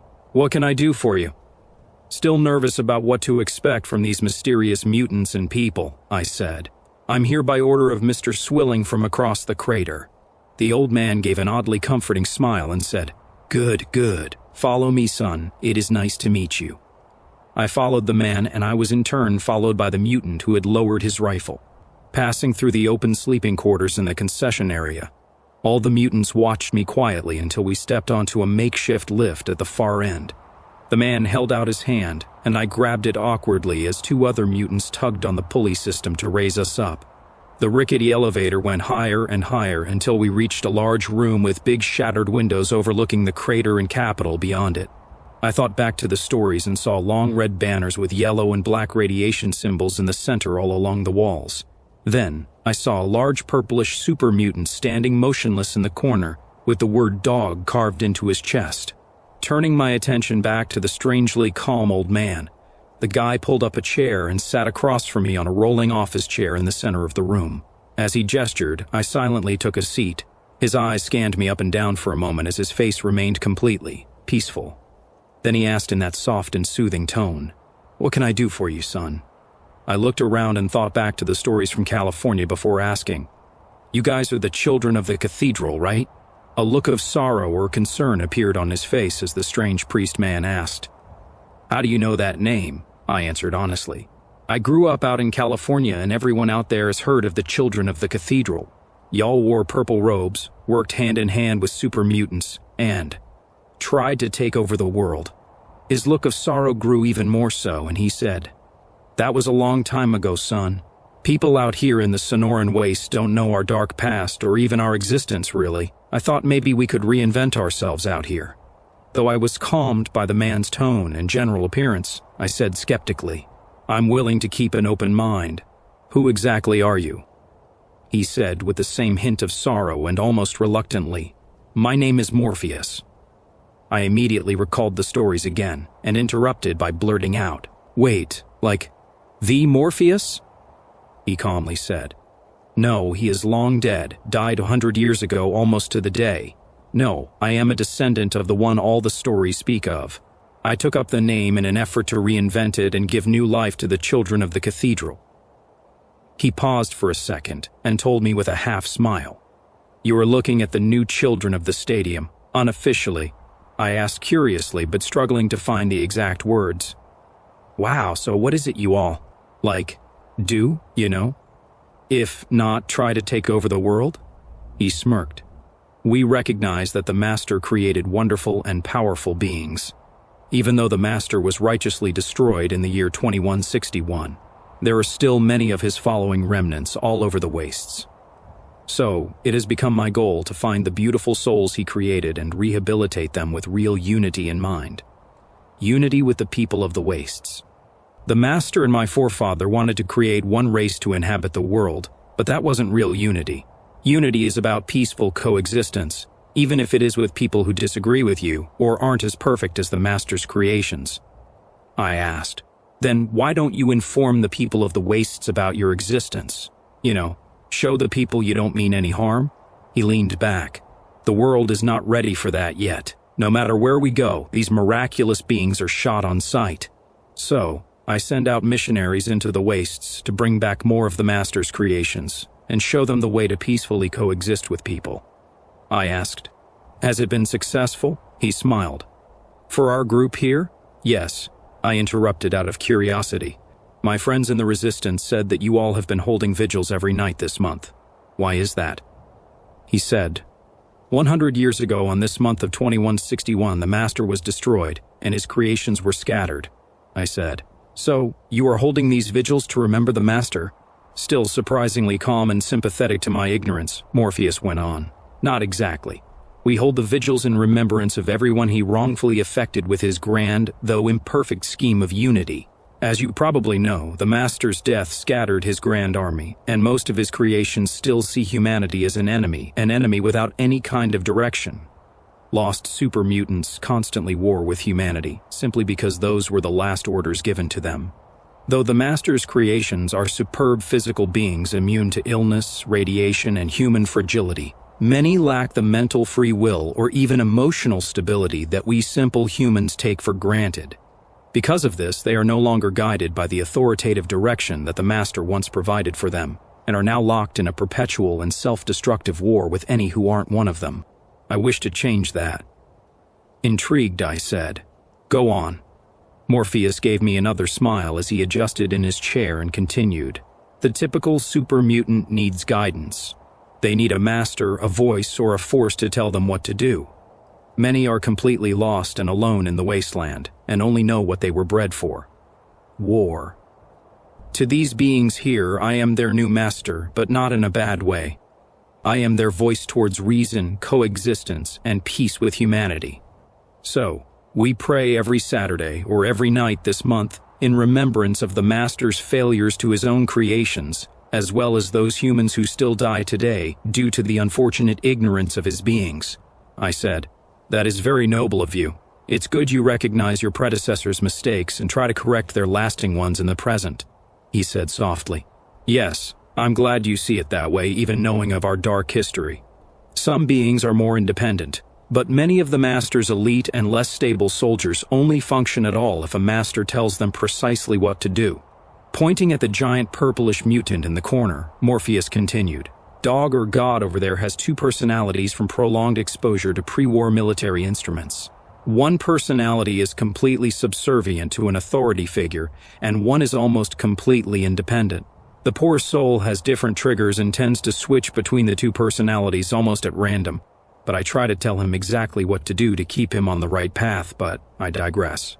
Morpheus paused for a moment and realized that I was there for a purpose. So, he asked curiously, being with that fellow, Mr. Swilling, what can we do for him? The elderly man's innocent question caught me almost completely off guard. I sat there and thought for a second, more than a second. I thought for a while in complete silence. I knew deep in my gut, this is it. The thought didn't even occur to me during my trek across the crater or even during the whole conversation. When he asked, what can we do for him? I knew that this was where I'd choose a side. Morpheus seemed more than willing to help Mr. Swilling in whatever way possible. The children of the stadium's mission for coexistence fell completely in line with what Mr. Swilling stood for, while the Legion's eradication of almost anyone and everything that wasn't them did not. So in my mind, I had two options, but only one would determine exactly which side I would be on. I could ask Morpheus if he would use his beings here to join the evacuation. That option would almost guarantee the success of Phoenix's retreat through any sort of counterattack along the southeast evacuation route. The whole Legion army couldn't do anything to stop an evacuation train led by almost 100 heavily armed super mutants, bred for nothing but war, especially after having to battle through the unified Phoenix/Scottsdale Defense Force, backed by the Army of Glory from Luke AFB. Not only that, if we added the super mutants to the ranks, that would open the door for me to inform Mr. Swilling about all the plans and infiltrators Caesar placed in the city to rig the battle. Then, there was my other option, tell Morpheus to save yourselves. It was almost clear that Phoenix was going to fall either way, but if I told them to save themselves, the super mutants would flee by themselves with no knowledge of any sort of organized evacuation. By leaving the valley for good and abandoning both the stadium and evacuation party, they would flee the only direction that was safe from the Legion, the southwest, directly opposite the evac route. With no army of super mutants to bolster the evacuation train, any amount of Legion troops would destroy the refugees or scatter them when they decided to move based on the intel Mr. De Niro had. If I chose that, the Legion infiltrators and atomic stalkers would murder the defenders of Phoenix, initiate their sabotage, and the sieging army would swarm the place and annihilate the thousands who called Phoenix and Scottsdale home, dooming them. All those thoughts and 1,000 others went through my mind in only a short minute while Morpheus waited patiently and understandingly for an answer. My mind was conscious, but my body was completely out of my control. The thoughts almost sounded like there was a beehive in my head. Still completely unsure of what was happening, my mind shut itself off, and my mouth spoke for me. Mr. Swilling cares about your mission here, and I don't know if you are aware, but Phoenix is going to fall to a foe that will most certainly come for you. I instinctively paused and thought, join us in the evacuation, help us safely leave the valley. And, Mr. Swilling wants you to run. Save yourselves. The Legion has won. My mouth determined where my loyalties truly were as I said to him, Mr. Swilling wants you to run. Save yourselves. The Legion has won. Chapter 56. What I've done. I explained that Phoenix was going to fall and that they needed to save themselves. As you may have figured it out, I sided with the army of murderers, slavers, and rapists to the north. Almost immediately, the new children of the stadium began packing up in a panic, with eyes on the only safe direction in mind, away from the evac route. They were completely unaware of any organized withdrawal from the region. I locked myself in my suit and closed my eyes on a spare cot in the middle of the frantic super mutant army, crying and maniacally laughing as I realized how evil I really was. Through a simple conversation with an elderly priest, I betrayed my friends who fought for decades against the worst of the desert, all for a place at a militaristic dictator's side, whatever that place may be. I drove myself crazy on that cot, laughing about how I was going to win and crying at what a piece of shit I was. Then, in the middle of my psychosis, it stopped. The voices on my shoulders, the angel and the demon, had finally tired themselves out, and the only one left standing by a thread was that demon rising high above a burning phoenix. Before I fell asleep, I saw those faces again. All those faces of the innocent tribals and defending warriors killed by my hands at Havasu hovered over me again. This time, instead of expressionless reminders, their faces were contorted by forced grins. They watched me from the darkness of the vaulted stadium ceiling until they faded away once more, only to be replaced by the line of faces of Bailey, Doc Martin, Jack Swilling, Brutus, Master Walker, General McMahon, Old Man Grefsky, Quinn Andrews, Sheriff Clarkson, and every other noble or good face in the desert. I studied each of their faces. Even though they showed sadness at what I had done, their eyes showed that they expected as much from a person like myself. I always knew that if I kept jumping from one side of the fence to the other, I'd be impaled on it. But I didn't think my mind or some unknown darkness in the back of it would do it to myself. Although, that's what happened. I was still alive on that fence, but I suppose that most of my bloody body was on the Legion's side, because the faces of those I killed or was in the process of killing morphed again into new ones. I saw the proud face of the sociopathic rapist, murderer, and torturer, Decanus Roblasius. I saw the pure human, tragic, and ignorant face of Dalton. There was the face of the flashily dressed and unquestioningly obedient right hand of the Scottsdale ambassador, Mr. Kekos. Then, the youthful, arrogant, selfish, and plotting grin of Mr. Dinero. The stern, deep, and purely business face of Joshua Graham. Finally, there was the final dark, gray-haired, and scowling face of the mortal man who led an army of psychopaths that I had just pledged my allegiance to. All of those faces were smiling at me, but the more they smiled, the more I felt horrible about everything. I prayed and wished for the faces of Bailey, Jack, and all of them to return, but they never did. Instead, the faces of those awful men hovered over me until I saw my own face join them. My face was the amalgamation of all of their wickedness, but a different set of faces was behind all of them.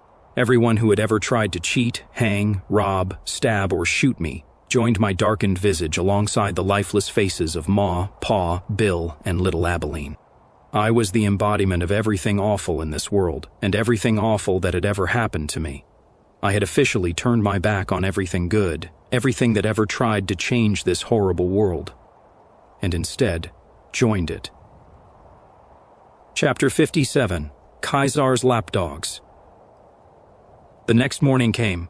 I left the already half-departed super mutant army, sealed my radiation suit, and walked back into the ruins of Phoenix towards the path to the butcher shop and echo of gunfire. I entered the locker room to change over and found Brutus standing there obviously waiting for me. The large man I fought side by side with smiled as I approached when he asked, "What's the word on those mutants? I gotta spread the word not to shoot them as soon as you give the green." Changing out of my radiation gear, I lied. "They'll be here soon enough." He nodded, leaned against one of the lockers, and his face turned to surprise when he remembered something. Brutus said to me, "Oh, you ain't ever gonna believe this, but guess what?" I was almost done changing over when I was visibly shaking and asked, "What?" Brutus said, "Sykes gave us some crazy information last night that you won't believe." Remembering Sykes's grin to me the previous day, I promptly drew my knife. Before Brutus even knew what was happening, instinct took over me, and I lodged my blade in his gut before he could say another word. I stabbed him repeatedly in the chest, stomach, and wherever I could land it until he collapsed to the ground in a pool of blood. His face was pure astonishment. He clearly wasn't expecting what I did, and in the few seconds of blood-spattered panic, I wondered what he meant to tell me. All was made clear by the last words he said. As his body twitched on the floor, his last words weakly escaped his lips through short gasps from punctured lungs. "And you, Drifter?" Then the room was quiet. I stood over the mess I made of my friend, and those words echoed. "And me?" It clicked. Everything made sense in that moment with my former teammate leaking his body fluids onto the floor. That smile. How does Mr. De Niro know about my assignments? How the Resistance and Legion knew everything about me? How Scottsdale, the Resistance and Legion knew where I was and what stories I said added up with whomever? The 1,000-yard stare, the tribal background, the notebook. Sykes was an informant for the Legion. I wish I waited for Brutus to let me know for sure, but my thoughts trailed when I realized in that moment how clumsy I had been my whole time working with the Legion. I was obviously in Have-SU, my time in Legion territory and why I joined the company of Mr. Kekos that first time. The excuses I gave for those situations wouldn't have added up to even that illiterate twisted hairs boy. That is, unless I had eyes on me. Resistance eyes. Eyes that could vouch for me to remain in Swilling's good graces. Legion eyes. Sykes's eyes. If I hadn't already pledged my allegiance, I did after ending Brutus. Taking Brutus's hood, I threw it over myself and walked into a desolate butcher shop. Phoenix outside was total anarchy, with women and children fleeing to shelters as warriors of Phoenix scrambled to the walls to fire back at Legion raid groups. All the while, rocks from the Legion's siege equipment were pelting the Phoenix structures. Walking casually through the panicking city streets, I saw tribals with dreadlocks talking to guards, and I knew all the while that they were Caesars. Twisted hairs, auxiliaries. I recognized several agents from the Resistance escorting trains of women and children, and I lowered my hood to not be recognized. I walked by the giant plaza, where the unification speech was held, to see it lined with U.S. soldiers and desert rangers perched on the rooftops. There wasn't any way I was meeting at the brothel after my business with the children of the stadium or what I did to Brutus. So, lowering my hood even more, I walked past the brothel to bump into a man wearing a scowl and a Phoenix Guard uniform, accompanied by an entourage of men in black Scottsdale Guard apparel. One member of the man's entourage was none other than Mr. Kekos, who still had his new face. The man who collided with me said over a woman's agonizing scream, "It is time. Agent of Caesar." Without saying a word, I followed the entourage to the gate of Scottsdale, and we walked right on through to an equally panicked Scottsdale. The uppity residents of Scottsdale fled from the flying boulders and even human remains that were destroying or redecorating their grand city. We entered the Bridgeton Towers, were completely surrounded by the Scottsdale Guard, and went straight up to the penthouse. Upon arrival in the still pristine penthouse, I saw Mr. De Niro sitting in the living room with his 7 girlfriends, and Dalton, who sat there with a smile. Mr. De Niro stood up, exposing his signature pearly whites to me when he shouted, "There he is! How are you doing, buddy? How does it feel to be on top of the world? Hope it wasn't too much trouble getting here. You know, given the siege and all, haha. I see you met Domini Platos. He's a bit of a buzzkill, but he knows his shit." "The man in the Phoenix Guard uniform," Domini Platos said aggressively. "Everyone sit down, here's what's going to happen." Everyone, including Mr. Kekos and the nameless Scottsdale guards of the entourage, sat down in the giant living room. obviously trying to cater to the other Scottsdale conspirators' demeanor, the frumentarius said. First, I would like to thank you all for your loyalty to our Lord Kaisar. Some of you may be aware that the assault will happen on the 20th. Though that is common knowledge in the Resistance and Phoenix populace, that is not the actual case. The legatus will actually initiate the assault in 2 days, so be ready to move to the legate's camp at nightfall. Looking at Mr. De Niro, Domini Platos asked, I understand that you have a plan to get us out of here? Mark said. You betcha. I have enough ponas to get all of us to the camp, and my personal guards know to open the gate when we arrive, the frumentarius said with a sneer. Define all of us, Mark said. You, me, and Mr. Kekos, but our drifter here and new buddy Dalton will have to share a pona. There was a pause before he said, Oh, I also got a few ponas for my gals here, he said while smirking at his gals. Domini Platos simply said, No, too much attention. Your women will have to stay here. Mark tried to interject, but was interrupted by the now surprisingly enraged frumentarius. No buts, profligate. You have yet to fulfill your blood debt to Kaisar. Right now you are just a weasel who's in the act of betraying his own city. You will not question me. I am the word of Kaisar in this greed pit, and you will do as I say. Women disrupt order, especially during battlefield or tactical maneuvers. When I say they stay here, I mean it. What on earth would our Lord Kaisar even want with someone like you? Everyone in the room was very uncomfortably quiet, and Mark said, Fine, just calm down. Jeez. Domini Platos continued to vent. Good Lord. I didn't think I would have to babysit a rich little fool when I swore into the frumentarii. Looking towards me, he said, Anyway, when we get to the legate's camp, you will take direct orders from the legate and give him any remaining intel on the Resistance's plans. Our legatus has authorized your friend Dalton to accompany you since I have deemed him fit for soldiering in Kaisar's army. I nodded to the frustrated frumentarius and then gave a nod to Dalton. Domini Platos continued looking back at Mr. De Niro and Mr. Kekos. As for you two, the legate has ordered you to meet with Centurion Davanitis for your own prospective assignments. Get ready to leave, and don't you dare approach a Centurion of the Legion wearing that god-awful wasteland suit, pointing at Mr. De Niro. Mark smiled slightly and nodded before saying half sarcastically, You got it, Big Chief. I sat there with Dalton ready to go while Domini Platos sat watching the elevator door and grinding a rock against a black machete. Mr. Kekos and Mr. De Niro changed out of their suits into something a little more practical, and the Scottsdale Guard conspirators idled around the penthouse or looked out the windows into the ruins. I chatted with Dalton to pass the time, telling him what happened with the super mutants at the stadium, and he mentioned someone named Frank Horrigan. I don't remember what that was about. Sitting on the balcony with Dalton and the still pissed-off frumentarius, it was getting dark out, and the chaos below was still going strong. The two Scottsdale socialites walked onto the balcony in basic clothes and light combat armor, looking uncomfortable in the absence of their suits. Mr. De Niro said, All set, Mr. Platos. I have our ponas downstairs waiting for us. Domini Platos stood up, said, Excellent, and walked past them towards the elevator. As me, Dalton, Domini Platos, Mr. De Niro, and the other couple Scottsdale conspirators waited in the elevator, Domini Platos reached into his bag and pulled out golden bull emblems for all of us to pin to our chests. We did so, and covered them with cloth or our closed jackets until we could leave the city. We entered the bright lobby, and some of the Scottsdale elite asked where their chief ambassador was going in the carnage and why he was dressed like a wastrel.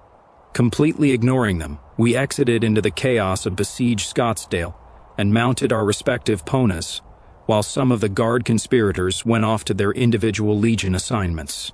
Trotting down the streets, the first-class residents were in complete disarray as Scottsdale guards raced around trying to maintain order. Reaching the North Wasteland gate, Mr. De Niro gave a guard on the tower a thumbs up, and the guard turned to a computer terminal. Moments later, the large steel gates opened, and the turret defenses shut down. Some of the other guards scrambled to see what was happening, and we rode as fast as we could out the north gate, followed by gunshots and the gate creaking shut. Dalton held on as I followed the party into the night. I looked behind to see and hear the chaos in the United City while we approached the fire-illuminated Legion encampment line. We followed Domini Platos until encountering a patrol just about ready to lob their spears at us, when he held up his golden bull that reflected the fires along the siege line and called them to ease in Legion fashion. At the sight of Caesar's mark, we got an escort into the Legion's camp. Our gang followed the siege line, seeing a few hundred legionaries and tribal auxiliaries preparing for battle or manning large catapults made from the wreckage of the outer Phoenix shanties. I thought that there was no way the Legion could win in a frontal assault, even given the numbers and siege equipment here. I wondered if Joshua Graham or the legate was really willing to sacrifice what looked like his whole army just to take down Phoenix. Then I remembered who was inside the city and ready to gut it from the inside out. Soon enough, there we were, right in front of a large red tent with a golden emblem of Caesar above it, and bull banners lining the exterior. We dismounted, and Domini Platos took the Scottsdale men aside, telling them where to find their Centurion Davanitis. Then, he approached Dalton and I, and told me to head on into the legate's tent. Chapter 58. Destiny Isn't Always Good. I opened up the tent flap, followed semi-distantly by Dalton, and entered an open candlelit area with a command table in the center strewn in maps. Overlooking the table was Joshua Graham, my legate, in his red tunic and bull-marked chestpiece. To his left and right were heavily armored centurions wearing metal expressionless face masks, plumed helmets, and long red capes. As I stepped forward, Joshua Graham glanced up, and I dropped to my knee, placing my right arm over my chest in Legion salute. The legate stood tall, rolled his shoulders back, and said, "Rise, son of Phoenix," in that deep and deathly serious tone. I approached, and Dalton stood by the tent flap. The legate's stone face grew a faint grin. "I see you brought your friend. Good. I've heard good word of him from Domini Platos, and he doesn't give praises lightly." Dalton gave an awkward wave, and I asked, "What are my orders, my legatus?" His cold eyes met mine again as he said, "First, I want you to hand over any remaining plans you have gathered from the Phoenix resistance." I stepped up to the command table and emptied all my documents and logs onto the table when one scrap of paper floated on top of the stack. I was close enough to the table to read the letter, showing it was a detailed map of Arizona with the exact plan of the evacuation route down to every rest stop. At the bottom was a handwritten note. "Dear Drifter, I slipped this into your bag after our chat on the rooftop. In case you get lost in the chaos, this is how to find us. I knew you were the right person for us. Love, Bailey." I choked up for a second, and the legate turned the paper around to read it himself. He looked over the map briefly and mouthed the words as he read the note. The legatus looked up from the paper with a curious eyebrow and said very casually, "Guess you weren't." I asked again, with a lone tear barely forming in my eye. "What are my orders, my legatus?" He paused for a second. "You have done well for us, Frumentarius. However, I have rescinded your current status in the Frumentari for your final test of loyalty to the Legion. You are hereby re-gifted the rank of Honorary Decanus," I said. "Thank you, legatus." He studied me for a second with an emotionless face and then pointed to a location on the large map spanning the table. "There is a stronghold of Phoenix Guardians at this point west of our position. This is the Colorado Reservoir. This is the only lock that controls the diverted water from the Colorado River into the heart of Phoenix, and where the city gets all its water. The place is decently cut off from the city itself and fairly fortified. We left it alone for fear of counterattack from the Army of Glory's reserve in the west. However, you are going to cut off the water just before I initiate my plan, thereby making any response from our enemies irrelevant." I said, "Your wish is my command." He smiled.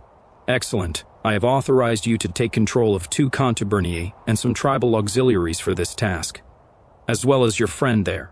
I responded, "It will be done." He continued, "Make your way to the western line and check in with Centurion Talamon. You should remember him from your time in Havsu. He will give you control of his men, and you will begin your assault tomorrow night. I leave the exact time to your discretion. The reservoir is protected by heavily armed Phoenix guards, and our speculatories have reported numerous civilians coming and going covertly in the evening hours, likely resistance members. You are to exterminate any Phoenix presence around the lock, civilian or not." I responded, "I will find Centurion Talamon immediately." He said in his familiar deep and dry tone, "Excellent. Also, that locker by the entrance has your old armor in it. Wear it proud, Drifter. Your success means only great things for you. I gave the standing salute and said, Ave, Legatus. True to Caesar. I approached the locker with Dalton still standing by, and we carried it out of the tent together. In the middle of the camp, I shed my Wastelander rags and donned the black and crimson attire. I fastened the bulky steel and hard plastic armor marked Hondek to my chest, arms, and shins, then placed the helmet of a Legion Decanus upon my head. I walked with my Enclave brother to the western edge of the line, ready to meet the Centurion I previously served under. Upon arrival at Centurion Talamon's tent, he recognized me, and at first wondered why the demotion back to Decanus. I explained my direct orders from the legate, and he told me which tent groups were mine. It was there that he inquired about Dalton and ordered him into Legion attire.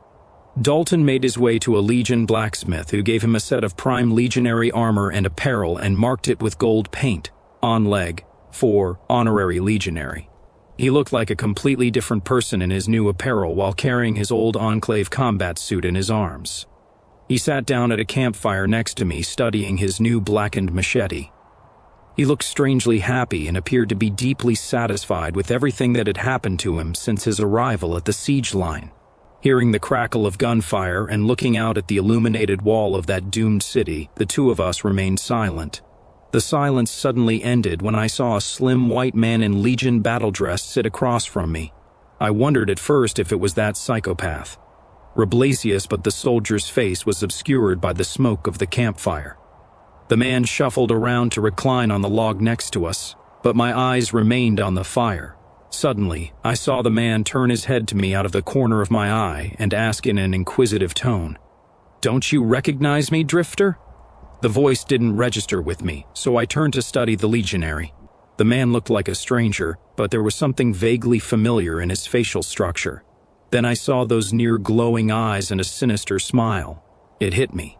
I asked the man, "Sykes, is that you?" The man, who I'd known for months as a quiet tribal resistance agent named Sykes, responded, "That's what those resistance fools knew me as." Dalton remained totally silent, and I said generally, "So that is what Brutus was going to tell me." "Sykes, who are you really?" The man gave a chuckle and said in this new voice, "My old name doesn't matter anymore, but I was given the name, Vulpus, by our Lord." "I take it you ended Brutus." I gave a nod, remembering the face of the man I stabbed to death several hours earlier. I asked Volpe/Sykes, "So you've been a Legion agent this whole time? How did this all happen?" He gave another light and dry chuckle before saying, "I never lied to Jack Swilling about my reasons for joining his resistance. I just already knew where my loyalties were and left out a few details. My tribe just south of the Utah border did fall to the Legion about 3 years back, although I left out the parts where I served as a Decanus for several months. One battle, I disregarded my Centurion's orders in the middle of a pitched fight, broke ranks, and captured the enemy's chieftain. Just like your friend in Havsu, my Centurion wanted me crucified for disobeying orders. However, Caesar saw my ability to problem solve, and a few months later, I was one of his newest Frumentarii agents. Jack Swilling's Arizona resistance was just starting to become a nuisance to our Lord, and so he assigned me to infiltrate them about 2 years back as my first assignment. The story Swilling knows is that I never forgave the Legion for what they did to my tribe. That was until last night when I eliminated Traitor Bill and reported back in. Vulp/Sykes really seemed to like his own cunning, but I interrupted and asked, "You been the one helping Mark communicate with Joshua?" He showed his wolf-like teeth and responded, "Yes, at first. But more recently I've been serving as your guardian angel." I asked. "How so?" the man elaborated. "When I heard that Bailey discovered the Raider Slayer of Tucson, I knew you could be a vital asset for Caesar in the looming southern campaign, but your reputation already preceded you. So, Jack Swilling wanted you far more than our Lord, sorta why he had you captured at the Phoenix Gate upon arrival. Then Doc Martin would get you out, and you'd feel compelled to help the gang of resistance fighters that saved you. That was a pretty underhanded way of getting you to sign on, even by Legion standards. Although, due to a series of strange coincidences, you landed yourself in the legate's favor. The Legion had no plans for you since you seemed to be the ideal recruit for Swilling. All that changed when you were scooped up by Tom Kekos and spent a little vacation up north and in Havasu. You can thank your stars that it was I who was assigned to follow you into Scottsdale and vouch for everything that happened until you rejoined the Resistance." He paused and said with that devilish smirk, "You should really work on your lying ability, however. Your story for being up north had all sorts of holes. If I didn't have eyes on you at every point you were in the valley, you would have been killed by Jack. Also, why do you think Bailey and Jack got all warm and trusting of you after your final return to the capital? Why do you think it was you who was assigned to conduct their contingency plan at the stadium? It's because you turned out to be the saint Jack always hoped you'd be, according to my surveillance of you, of course." I asked, "So it was you who vouched for my stories?" He nodded. "Not just for that. They had me investigate your relationship with Tom Kekos and even follow you during your subsequent mission across the deserts. I'll admit I lost track of you for a bit during your trip to Gold Canyon, but I followed you from Cave Creek to Yuma Runoff to Bloomfield Space Center. Wouldn't you know it? You were clean as a whistle, haha. I worried you'd catch me a few times, but I know the legate informed you never to kill any couriers in the desert, let alone your fellow Resistance agents." I asked the man. Was I really that sloppy in traversing the wasteland? He gave that chuckle again and said, "Yes, but you can again thank your God or whatever you believe that it was me assigned to follow you.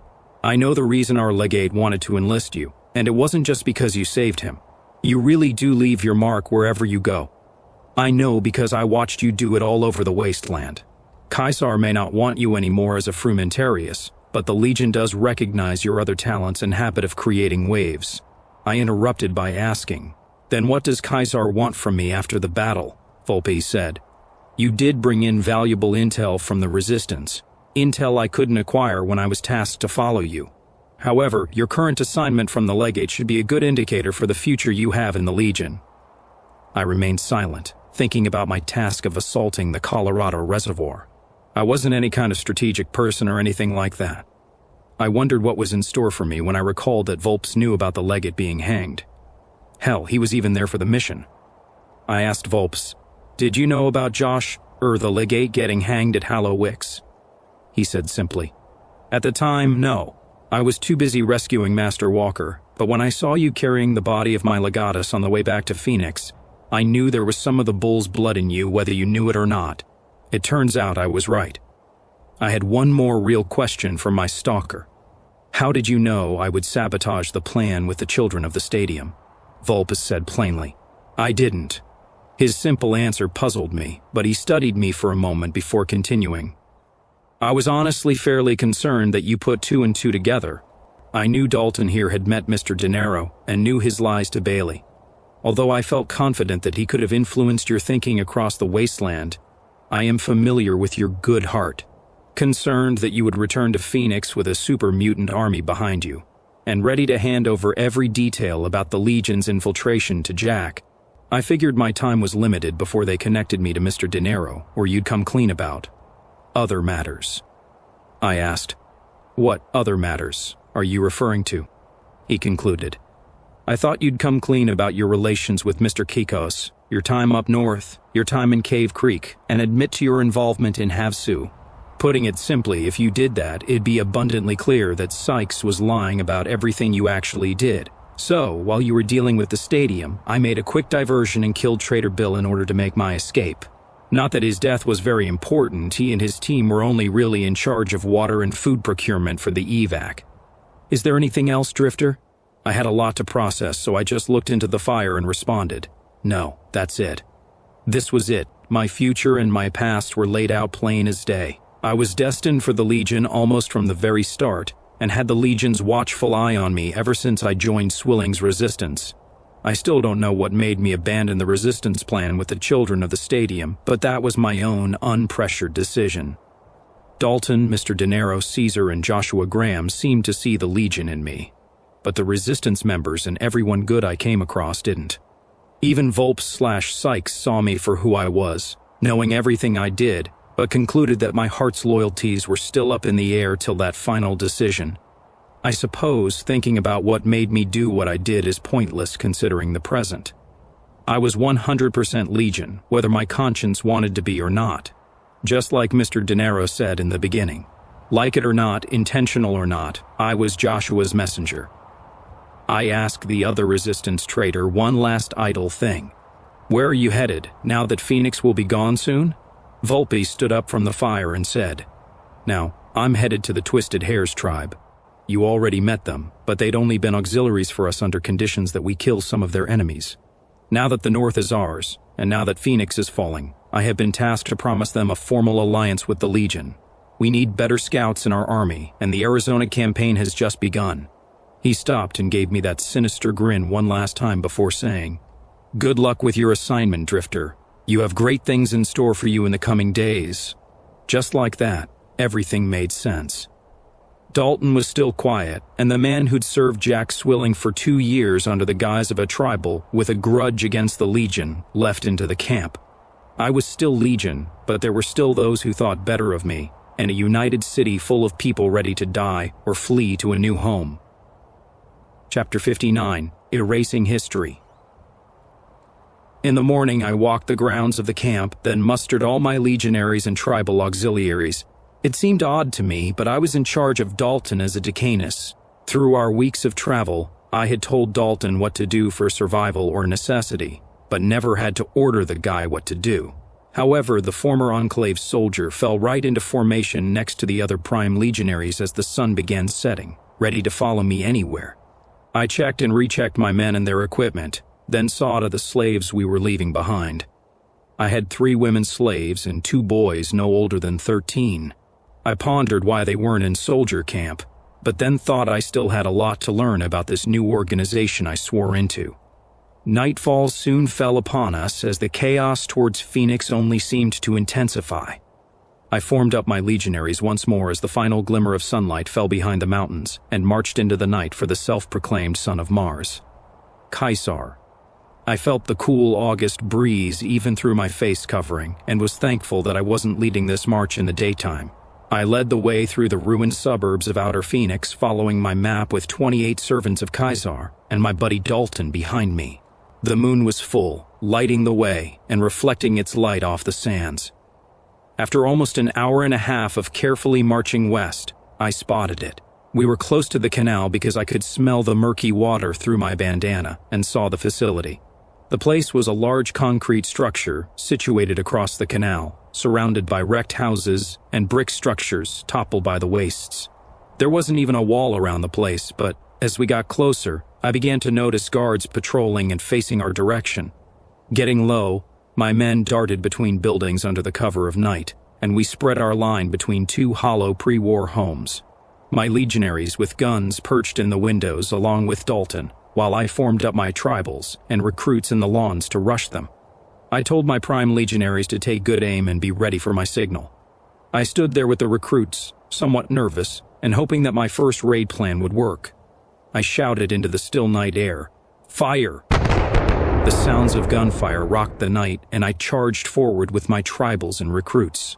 The reservoir guards got down, bracing the spree of rifle shots and concentrated beams from Dalton's laser rifle.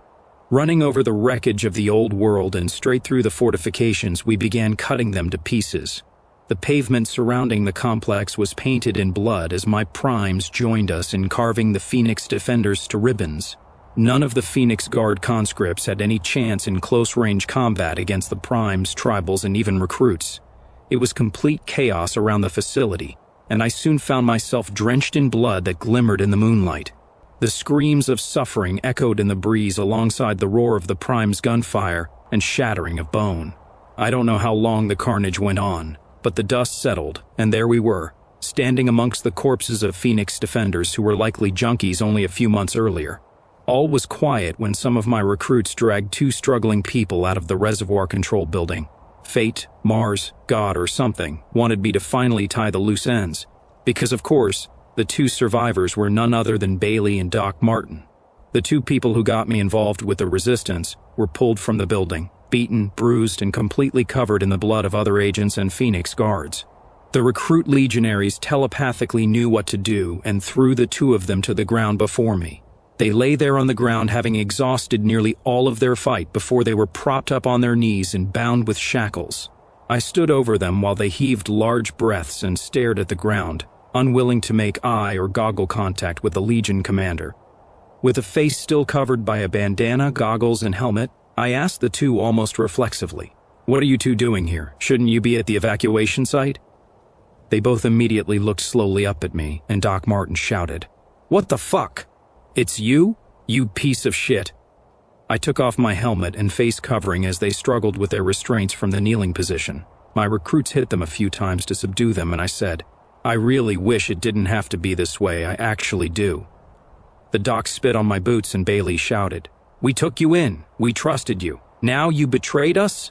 Doc added, "I knew you didn't go to Legion territory for some fucking drug run." Pure Legion instinct spoke for me once again. You're right. The man I cut down from the gallows was the legate of Caesar's Legion. He made me a better offer. I paused for a moment while the two looked up at me with eyes of pure hatred. I continued without emotion, embracing my allegiance completely. I was there for the destruction of Havasu, and if you can't tell, I sabotaged the plan to use the super mutants at the stadium. Bailey cut me off with a confused, defeated, and desperate plea. Why? Why would you side with a deranged lunatic trying to play Roman emperor? Why? You owe me that. I avoided that question with a curious one of my own. Why are you and Doc here at the reservoir? Doc said with sputtering hate in his voice. Because we were getting water for the evacuation, you piece of shit. Trader Bill was doing water runs until he got stabbed to fucking death by the other traitorous fuck. Yeah, it became pretty clear where your loyalties fell when you didn't come back from the stadium and Brutus was found dead in the butcher shop. Doc turned his head to Bailey. Not only did Sykes kill Trader Bill and flee to the Legion's line, but we had him following this piece of shit the whole time. I knew we had traitors in the ranks, Doc Martin screamed at the defeated Bailey. I told you this fucker was behind all that shit. Is this fuck dressed like a slaving retard proof enough for you, Bailey? Bailey shouted at me. You didn't answer me. Why would you do something like this, after all we did for you? I'd been wondering why I would ever side with the Legion since I first learned that Courier's true identity. I thought back to my conversation with Dalton in the Capitol courtroom, and Mr. De Niro's pitch to both me and Caesar himself. I paused for a moment and finally answered her question. You, Doc Martin, and Mr. Swilling said it yourselves. Phoenix is dead. I simply sided with the winner. Dalton raised his goggles, lowered his bandana, and said with a smirk, he only made the logical choice. The two looked at him, and the doc said, Of course this piece of shit was in on it too. I hope you know that there's a place in hell specially reserved for both of you? I nodded at Dalton, and he said to Doc Martin dryly, I'm counting on it. Dalton put 3 laser beams through the doc's chest, and the old native man fell forward with 3 cauterized holes in his chest. Bailey sobbed as I paced back and forth in front of her for a minute, sincerely wondering what to say.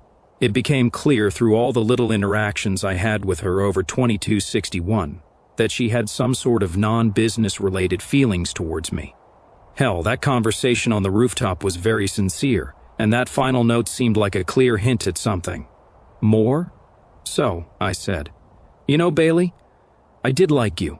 I was very touched when you opened up to me on the roof of the Capitol, and even got a tear in my eye when I saw your special note to me. I stopped.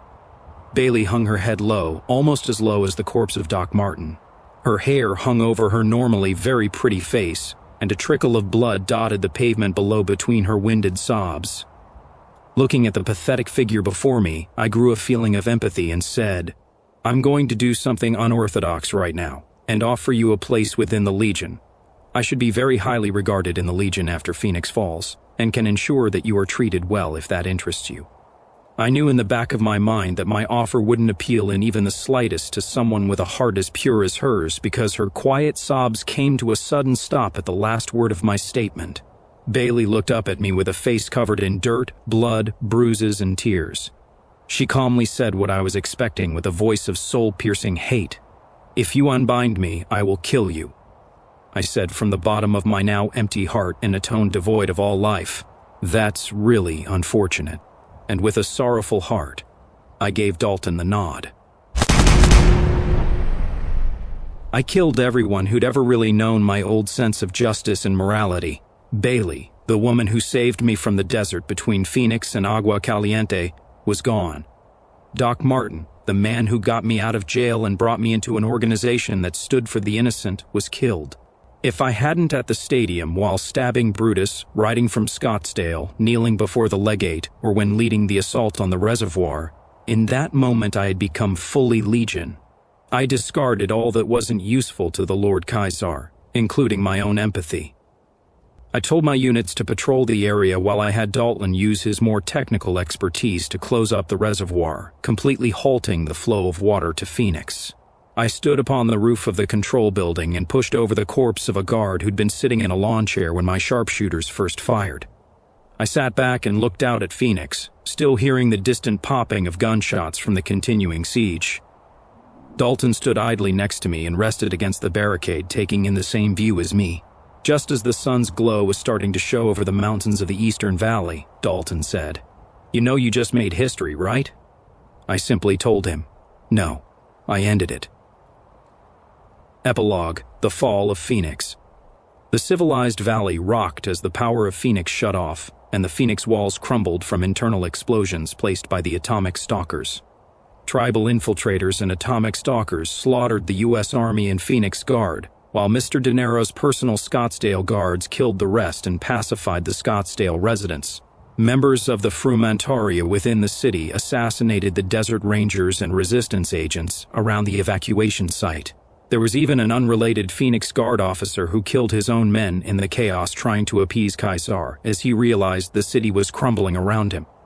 Those that managed to flee out the evacuation route during the confusion were immediately confronted by legionaries dispatched along the route. Thanks to my plans. The Legion siege line didn't even have to advance, but they certainly did. The city ripped itself apart, and nobody knew who to trust, while the Legion Frumentari captured Mayor Sillin, Master Walker, Jack Swilling, and even General McMahon. 300 legionaries marched into the city unhindered and burned everything in sight. They salted the already barren earth as a symbol of conquest, while the last of the reservoir water made the soil crack and dry up almost instantly in the Arizona sun. Atomic stalkers demolished the luxurious city of Scottsdale, and the legionaries rounded up everyone who surrendered while the once grand united city crumbled to pieces. The Legion left the city with hundreds of new slaves and conscripts, leaving the many more helpless Phoenix vagrants and junkies to the cross or chopping block. Watching the destruction of Phoenix, the super mutants of the stadium continued their exodus southwest or scattered. The army of glory at Luke AFB fell apart on itself, not knowing who was friend or foe during the swarm of refugees. By midday of the Legion's assault, the entire valley stood a desolate ruin, ready to be claimed by the desert again.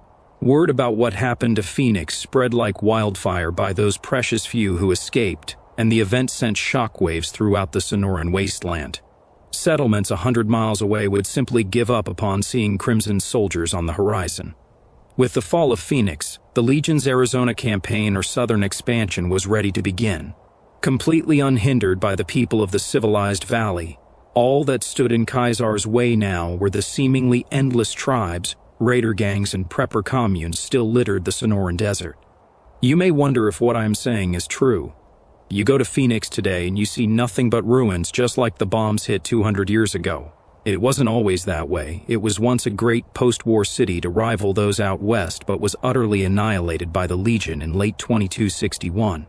You may also wonder why nobody knows about Phoenix today, and the simple answer is, the Legion erased it.